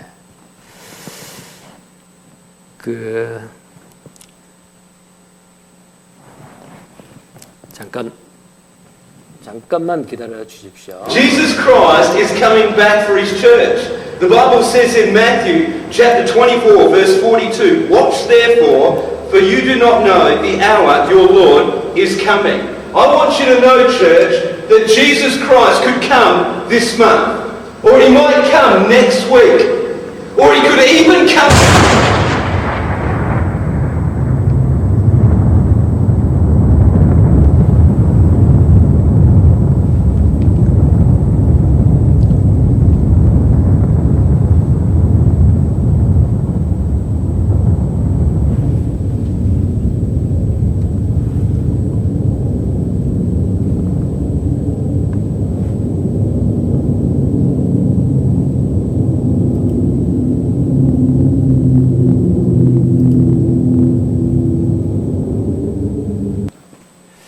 자, 방금 그 영상에 보면은 갑자기 사람들이 사라져 버렸죠.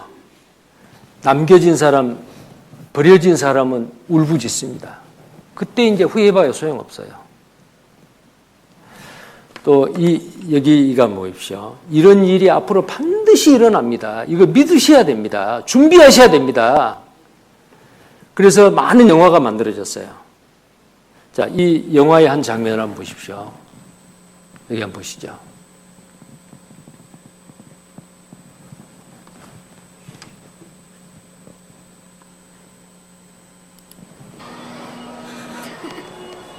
I love you. It's too bad.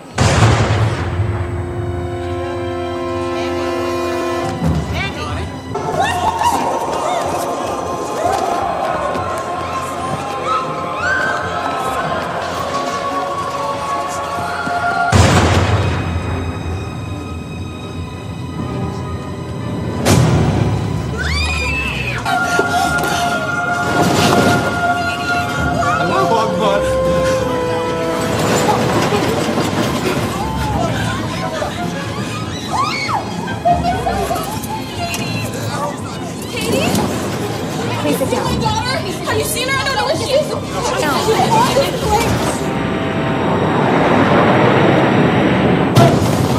Chris, let me in! Chris.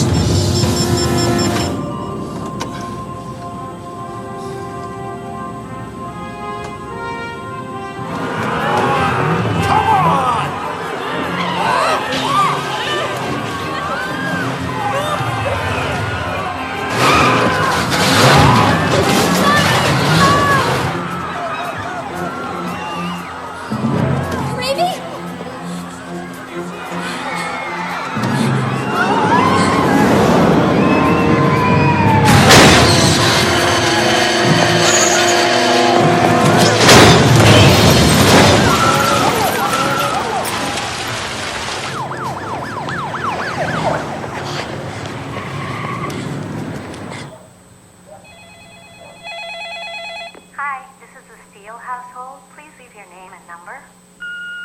Mom? Mom, please pick up the phone. I don't know what's going on.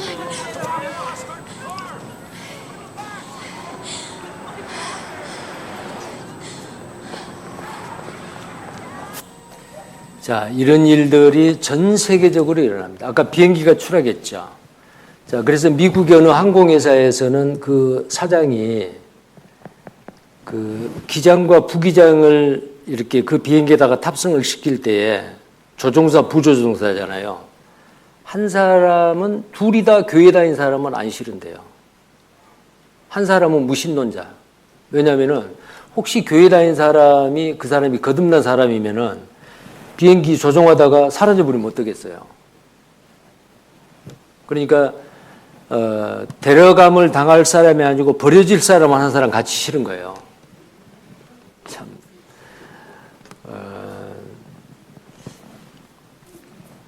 아마 이런 일이 앞으로 틀림없이 있습니다. 이때가 되면 여러분 어떤 사람이 돼야겠어요? 이 땅에 버려지면 안 됩니다. 그래서 여기 마태복음 24장 아까 오늘 읽은 본문 말씀에 마태복음 24장 44절에 이러므로 너희도 예비하고 있으라. 생각지 않은 때에 인자가 오리라. 예비하고 있으라 그 말은 준비하라 그 말이요. 아직 거듭나지 못한 사람은 거듭날 수 있도록 말씀을 듣고 하나님 구원해 주세요. 저를 구원해 주세요. 준비하고 말씀을 잘 들으라 그 말이에요. 그리고 구원받은 사람은, 이미 구원받은 사람은 한 사람이라도 더 다른 사람한테 전도하고 내 혼자만 가면 되겠어요? 주님 앞에 갔을 때 착하고 충성된 종아 참 잘했다.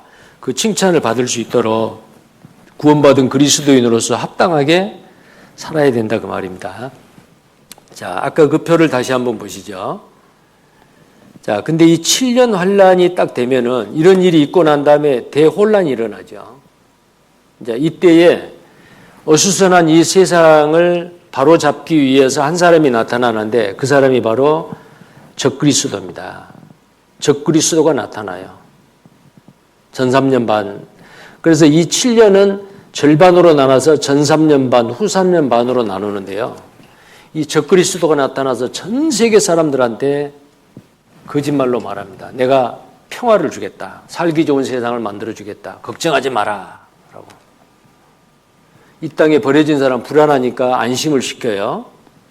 그리고는 나중에 자기가 전 세계 사람들을 자기가 다 다스리고 통치를 하고 자기 이름의 표를 받게 만들어요. 그게 이제 666이죠. 자, 여기 보시면요. 이 적그리스도가 나타나가지고, 자, 저는 누구냐면 대적하는 자 적그리스도입니다. 저는 대적하는 자라 범사에 일컫는 하나님이나 숭배함을 받는 자에 뛰어나 자존하여 하나님 성전에 앉아서 자기를 보여 하나님이라 하느니라. 자, 우리나라에도 내가 하나님이다라는 사람이 20명이 있다 그랬죠. 근데 그 20명이 성전에 앉아서 내가 하나님이다라고 한 사람 한 사람도 없어요. 왜냐하면 이 지구상에 전 세계 어디를 가도 성전은 없어요. 이게 성전 아닙니다. 성전은 솔로몬 성전과 수룹바벨 성전, 제1성전, 제2성전이 있었는데 바벨론에 의해서 불타고 로마에 의해서 불타버렸어요. 지금 없어요. 그 성전을 유대인이 다시 지으려고 하고 있습니다. 이제 앞으로 만약에 그 성전은 어디 아무데나 지으면 안 돼요. 옛날 그 성전이 있는 그 자리에 지어야 돼요. 예루살렘 성전 자리입니다. 그래서 이제 앞으로 지을 성전은 제3성전이 돼요. 제1성전, 제2성전은 불타 없어져 버렸어요. 자, 그 제3성전을 지어야만이 그 제3성전에 앉아서 적그리스도가 전 세계 시민을 향해서 내가 하나님이다. 나를 믿어라 그래요. 가짜 하나님이죠. 그리고 나를 믿는다는 그 신앙 고백의 표로서 내가 주는 내 이름의 표를 받으라 그래요. 그 표가 666이요.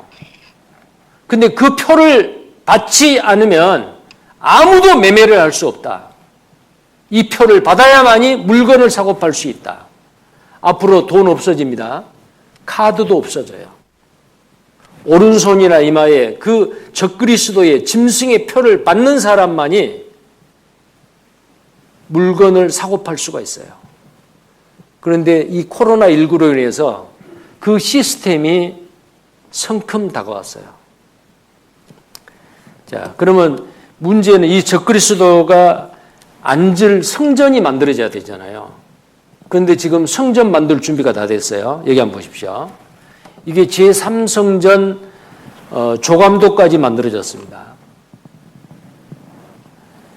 제3성전의 성전은 마지막 때를 알리는 성경의 예언이다. 자, 어빈 백스터라고 하는 분 며칠 전에 돌아가셨습니다. 미국 사람인데요. 이분이 제3성전이 지어지는 것은 바로 마지막 때가 가깝다는 것을 알리는 성경의 예언의 성취다. 자, 많은 그 성경을 정확하게 이해하고 복음을 전하는 분들이 이야기합니다. 성전은 우리 시대에 지어져야 한다. 유대 종교가들이 주장합니다. 유대인들이죠. 생생한 현장을 카메라에 담다. 제3성전을 준비하는 유대인들. 그게 바로 예루살렘에 가면은 제3성전 연구소라는 단체입니다. 자, 근데 지금 얼마만큼 준비되느냐? 성전 안에 들어갈 기구 다 만들어 놨어요. 6개월 안에 건축해 버립니다. 근데 지금까지 얼마 전까지 준비가 안 됐던 게 붉은 암송아지요. 머리끝부터 발끝까지 흰 털이 있어도 안 되고 검은 털이 있어도 안 돼요. 붉은색의 털을 갖는 암송아지가 태어나야 돼요. 그걸 불로 태워가지고 쟤를 맑은 물에다가 섞어서 그것을 이방인들에게 짓밟혀진 더럽혀진 예루살렘의 그 성전 자리에 뿌려요. 그리고 전 세계에서 들어온 유대인들이 예루살렘 성전에 올라가기 전에 그 물로 정결을 이렇게 그 예식을 치러야 돼요. 근데 붉은 암송아지가 없네요. 근데 놀라운 사실은 몇 년 전에 이스라엘에서 붉은 암송아지가 태어났습니다. 자, 그것까지도 준비됐어요. 자, 얼마만큼 준비가 됐는가 보세요. 자, 여기 영상을 하나 보겠습니다. 이스라엘에선 산헤드린이 제3성전 건축을 위해 도움을 요청했는데요. 이번 소식은 예루살렘에서 전해드리겠습니다. 미국 45대 대통령으로 도널드 트럼프가 당선되면서 여러 국가들의 우려와는 달리 러시아, 이스라엘 우파 정치권과 유대교 공의회인 산헤드린은 이를 반기는 분위기입니다. 특히 유대교 공의회인 산헤드린에서는 파격적인 친이스라엘 정책을 들고 나온 도널드 트럼프와 앞으로 서방 세계와의 관계를 해빙 분위기로 전환할 것으로 예상되는 푸틴 러시아 대통령에게 제3성전 재건에 나서줄 것을 요청했습니다. 한편 성전연구소와 산헤드린에 따르면 지난 3년간 성전 재건 진행 사항은 제사에 필요한 붉은소를 기르는 것과 번제에 필요한 제단 공사, 또 산헤드린 공회에서 대속제일의 제사를 드릴 대제사장을 임명한 것이라고 밝혔습니다. 2014년 12월 성전연구소에 따르면 성전 제사에 사용될 제단을 완성했다고 밝혔습니다. 제단의 건축가인 랍비 사무엘 발삼은 제단의 높이는 5m, 둘레 16m 크기로 내 모서리에는 뿔들이 달려있고 1000도씨 이상의 열을 견딜 수 있는 내화 벽돌로 지어졌다고 밝혔습니다. 지난해 7월에는 이스라엘 내에 붉은 암소를 키우고 있다고 밝힌 바 있습니다. 연구소는 전 세계에 많은 붉은 암소가 있지만 이스라엘 국가 내에서 제사의 조건에 맞는 붉은 암소를 키우는 것은 2000여 년 만이라고 밝혔습니다. 한편 2012년 푸틴 러시아 대통령은 예루살렘을 세 번째로 공식 방문한 바 있습니다. 블라디미르 푸틴 러시아 대통령은 이날 성전이 다시 지어지기를 기도하기 위해 이곳에 온 것이라며 방문 소감을 밝혔습니다. 미국과 러시아, 이스라엘이 어느 때보다 가까워질 것으로 예상되는 가운데 이것이 유대인들의 세 번째 성전 재건에 어떤 영향을 미치게 될지 주목해야겠습니다. 예루살렘에서 브레드TV 이종혁이었습니다. 자, 이와 같이 유대인들은 예루살렘 제3성전을 건축하기 위해서 다 준비해 놨어요. 근데 이게 짓지를 못해요. 왜냐하면 그 자리에 무슬림의 오마르 사원과 알라크사 사원이 지금 있어요. 분쟁이 있죠. 자, 이 분쟁을 해결해야 됩니다. 근데 그걸 누가 해결할까요? 7년 환란되면 적그리스도가 나타나서 극적으로 아마 중동 평화를 이루어낼 거예요. 물론 그건 거짓 평화죠. 그때의 예루살렘 성전을 그 자리에, 성전 자리에 지을 수 있도록 이 적그리스도가 아마 해결을 합니다. 그러니까 유대인들은 어때요? 그 적그리스도를 당신이 바로 우리가 기다리는 그 메시아요. 받아들이죠. 자, 그때 이제 전 3년 반이 지나고 후 3년 반쯤 되었을 때 그 예루살렘 자기가 짓도록 주선을 했던 예루살렘 성전에 딱 앉아요. 내가 하나님이다. 나를 믿으라. 가짜입니다. 마귀 앞잡이에요. 사탄의 앞잡이죠. 자, 요한계시록 13장 1절 2절에 보면요. 내가 보니 바다에서 한 짐승이 나오는데 뿔이 열이요 머리가 7이라 그 뿔에는 10멸류관이 있고 그 머리들에는 참남된 이름이 있더라. 내가 본 짐승은 표범과 비슷하고 그 발은 곰의 발 같고 그 입은 사자의 입 같은데 용이 자기의 능력과 보좌와 큰 권세를 그에게 주었더라. 자, 바다는 세상입니다. 근데 바다에서 짐승이 나오는데 이상한 짐승이죠. 뿔이 10이나 달렸어요. 표범과 비슷하고 곰 같고 사자 같아요. 이것은 다니엘서에 나와 있는 이 세상에서 나타날 그 어떤 정치적인 세력을 나타내는데, 자, 우리가 살고 있는 이 시대에 옛날에 사자와 같은 정치 세력, 바벨론입니다. 곰과 같은 정치적인 세력, 페르시아예요. 표범과 같은 정치적인 세력, 그리스 헬라 제국의 알렉산더 대왕이었습니다. 그런데 10뿔 달린 짐승을 지나간 과거의 역사 가운데 안 나타났어요. 근데 우리 시대에 나타났어요. 10뿔 달린 짐승. 옛날 로마가 부활을 합니다. 자, 그래서 유럽에서 이 적그리스도가 나타나게 돼 있어요. 자, 그리하고 이제 그 적그리스도가 나타나서 모든 자입니다. 저가 모든 자고 작은 자나 큰 자나 부자나 빈곤한 자나 자유한 자나 종들로 그 오른손에나 이마에 표를 받게 하고, 자, 표를 받기는 받는데 딱 정해져 있어요. 오른손 아니면 이마예요. 왼손이 아니고 오른손입니다. 표를 받는데 이 표를 받지 않는 자는 매매를 못하게 합니다. 상행위를 못하지요. 하다못해 자동차 주유소에 가서 주유도 못합니다. 이 표를 안 받으면. 돈 안 받아요. 카드가 다 없어져 버려요. 무용지물이죠. 자, 근데 지혜가 여기 있으니 총명 있는 자는 그 짐승의 수를 세어봐라. 그 수는 사람의 수니 666이니라. 자, 666의 표를 받고 경제활동을 한다 그 말이에요. 자, 이 매매 형태, 사고 파는 매매 형태가 이렇게 발전해 왔죠. 자급자족. 예를 들어서 물고기 먹고 싶으면 내가 바다에 가서 잡아먹어야 되고, 쌀밥 먹고 싶으면 내가 벼농사 지어야 되고, 그게 자급자족이잖아요. 근데 그게 불편하지요. 농사 짓는 사람은 농사만 짓고, 고기 잡는 사람은 고기만 잡고. 자, 그래가지고 자기가 생산해 놓은 것을 시장에 가서 바꿔먹어. 이게 물물교환입니다. 이것도 불편하죠. 내가 항상 손해보는 것 같잖아요.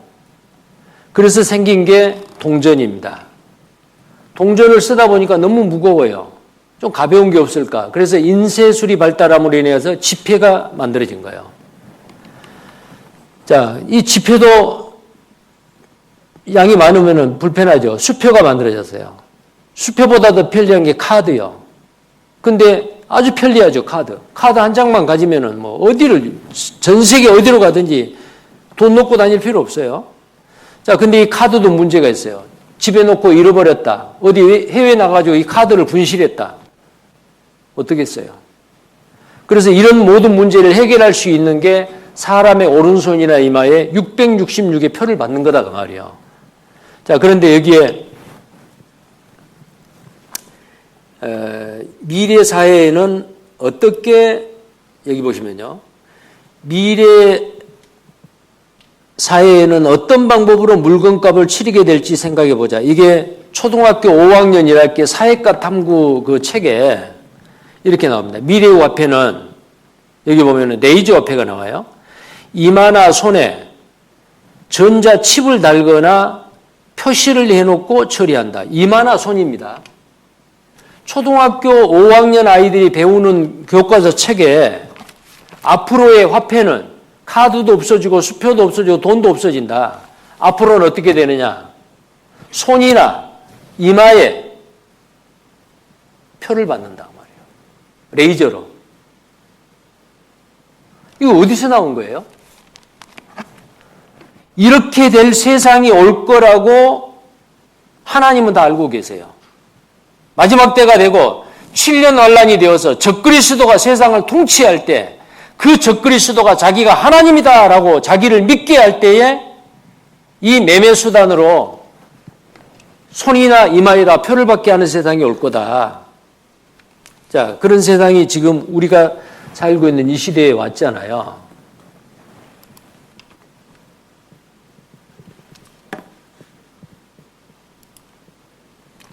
매매 행위에 현금 대신 사용될 마지막 카드, 지구상의 전 인류가 사용할 숫자 666이 암호화된 카드다.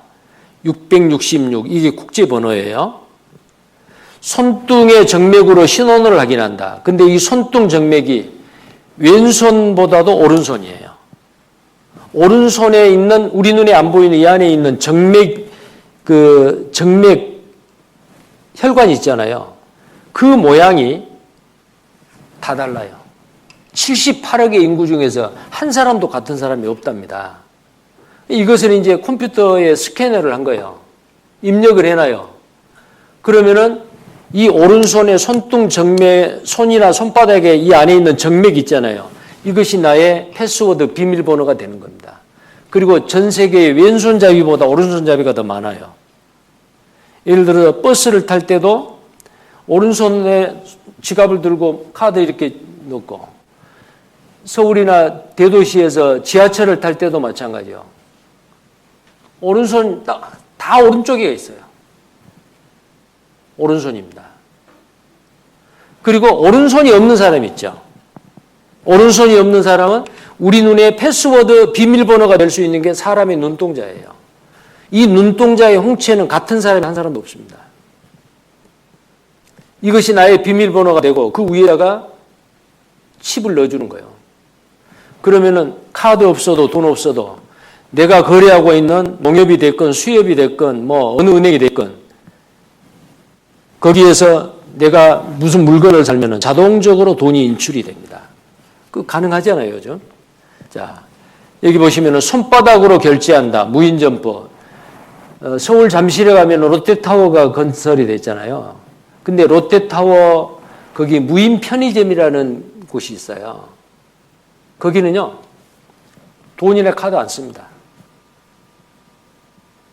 손바닥을, 오른손을 딱 대면요, 뭘 사든지 간에 물건을 사고 나중에 결제를 할 때 손을 딱 대요.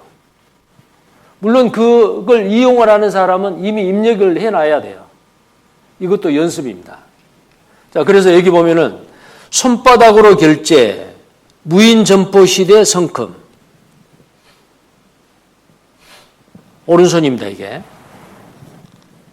앞으로 10년 안에 오른손이나 이마에 이 칩을 집어넣어서 물건을 사고 파는 시대가 올 것이다. 자, 예전에는 물건을 사면 돈을 주고 받았지만 그렇지 않지요. 스웨덴에서 마이크로칩이 이미 보급 중입니다. 인체 삽입 마이크로칩. 자, 이것도 하나의 그 과정이요. 이것도 구식입니다. 앞으로 더 편리해요. 자, 근데 앞으로 돈이 없어집니다. 그러면은 누구도 거절 안 하고 다 받아요. 지금 이 사람이 그 주커버그라고 하는 페이스북의 유대인 젊은 청년입니다. 대학 때 이 회사를 만들어가지고 세계 최고 가쁩니다, 지금. 근데 이 사람이 그 하버드 대학 졸업식 축사에서요, 무슨 이야기를 했냐면은 국가가 보편적인 기본소득을 도입할 필요가 있다. 이 사람이 말하는 게 굉장히 영향력이 있습니다. 근데 샘 알트만이라고 하는 이 사람도 그 IT 사람의 회장인데 기본소득에 대해서 이야기를 합니다. 모든 사람들에게 기본적인 생활에 필요한 충분한 돈, 기본소득이 주어져야 된다. 이건 무슨 말이냐면요, 일을 안 해도, 직장이 없어도, 놀고 있어도 그 사람 살려면은 기본적으로 돈을 줘야 된다. 누가? 국가에서. 자, 이번 코로나로 인해 가지고 여러분 공짜로 돈 한번 받아봤죠? 해남은 무슨 상품권으로 받았다고 그러대요. 광주는 카드로 주더라고요. 현금으로 절대 안 줘요. 이것도 연습이요. 계속 봅니다. 알트만이라고 하는 이 사람은 기술의 발전, 4차 산업혁명으로 충분한 재원이 만들어질 것으로 믿고 있다. 공짜로 돈을 줘도 그 돈을 충분히 벌을 수 있다, 그 말이요. 다른 사람이. 누가 벌어요? 로봇이 벌어요, IT 산업으로. 앞으로 직업이 없어질 직업이 얼마나 많은지 아세요? 자, 완벽한 통제 국가가 실현된다는 의미이기도 하다. 돈은 공짜로 주는데 나 현금으로 주세요. 카드 안 받을래요. 내 손에 표 안 받을래요. 할 수가 없어. 공짜로 돈을 주는데. 자, 사생활 침해 감시, 빅브러더. 이를 관리하는 데 필요한 베리칩을 이 시기에 한다는 조건을 국가가 내겁니다. 영화가 아닌 현실입니다. 몸속에 마이크로칩, 기본소득이 없이 살아갈 수 없는 세상에서 기본소득으로 지급된 전조화폐를 수령하려면 내가 일을 안 했는데도 공짜로 돈을 주는 거예요. 그런데 이 기본소득을 수령을 하려면은 반드시 몸에 666 번호를 받아야 된다. 그럼 안 받을 사람이 있겠어요? 과연 이를 거부할 수 있는 사람들이 얼마나 되겠는가? 돈 없이는 아무것도 못하는데 말이요. 베리치 시스템 구축을 선도하고 있는 실리콘밸리의 명사들이 이 기본소득에 대해서 계속 이야기를 합니다. 성경에 뭐라 되어 있어요? 그가 모든 자, 작은 자나 큰 자나 부자나 가난한 자나 자유인이나 종들에게 그 오른손이나 이마에 표를 받게 하고 누구든지 이 표를 가진 자 외에는 매매를 못하게 하니 이 표는 곧 짐승의 이름이나 그 이름의 수라. 적 그리스도가 나타나서 내 이름을 받으라. 그리고 내 이름의 표를 받는 자는 공짜로 돈을 준다. 안 받는 사람은 아무것도 못한다. 굶어 죽는다. 그리고 이 표를 안 받는 사람은 그때 그 법에 의해서 처단을 합니다. 안 받겠어요? 이 땅에 버려진 사람, 구원받지 않는 사람은 받지요, 그거. 자, 롯데타워에서 지금 시범으로, 이것도 연습이에요. 한번 보십시오. 현금이나 카드 없이도 생체 인식만으로 물건을 살 수 있는 무인 편의점이 문을 열었습니다. 손바닥의 정맥이 결제 수단이 되는데요. 정맥과 지문, 홍채 등을 인증 수단으로 쓰는 생체 인식 시장이 무섭게 성장하고 있습니다. 엄진아 기자가 취재했습니다. 국내 최초로 문을 연 생체 인식 무인 편의점입니다. 손바닥 정맥을 인식시켜 매장에 들어갑니다. 물품을 골라서 무인 계산대에 올리면 가격은 기계가 알아서 계산해줍니다. 손바닥을 올려주세요. 결제도 단말기에 손바닥만 대면 끝입니다.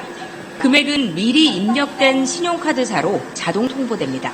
지갑 놓고 다니고 핸드폰 놓고 다니고 이럴 때 다시 집 안 들어가도 될 것 같아서. 사전에 등록만 하시면 빈손으로 맨몸으로 오셔도 결제가 가능한 쇼핑 편리함의 극대화를. 자, 앞으로 이런 세상이 옵니다. 그런데 이제 이 표를 받으면은 어떻게 되느냐. 이게 더 중요해요. 자, 요한계시록 14장 9절 11절에요. 또 다른 천사고 셋째가 그 뒤를 따라 큰 음성으로 가로되 만일 누구든지 짐승과 그의 우상에게 경배하고 이마에나 손에 표를 받으면, 이 표는 666의 적그리스도 표입니다.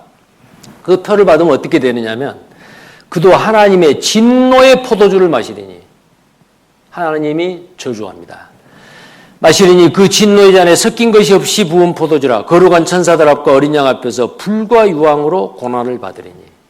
불과 유황이 타는 못, 불못, 둘째 사망, 지옥입니다. 이 표를 받으면은 바로 지옥이요. 받아야 돼요, 안 받아야 돼요? 안 받아야겠죠. 근데 7년 환란 속에 나도 모르는 사이에 쑥 들어가 버렸어요. 안 받을 수가 없어요. 그럼 이 표를 안 받으려면 어떻게 해야 돼요? 이런 세상이 오기 전에 구원받고 예수님 오실 때 데려감을 받아야 돼요. 영광스러운 몸으로 변화돼서 영원히 영원에 하나님과 함께 살 수 있는 그 자격증을 획득을 하셔야 됩니다. 그게 바로 영생 얻는 거, 구원받는 거, 거듭난 거예요. 자, 오늘까지는 하나님이 보시는 인류의 역사, 땅의 일에 대해서 배웠어요. 이 땅에서 일어날 일이요. 자, 내일부터는 하늘의 일입니다. 영적인 일이고 영원한 세계에 관한 일이요. 그럼 어떻게 준비를 해야 되느냐? 다시 오실 그 예수님을 만날 준비를 어떻게 해야 되느냐? 아주 중요한 문제입니다.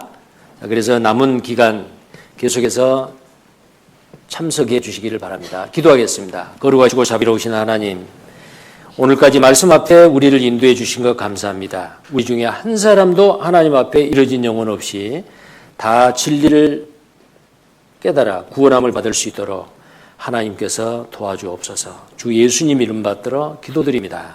아멘. 수고하셨습니다.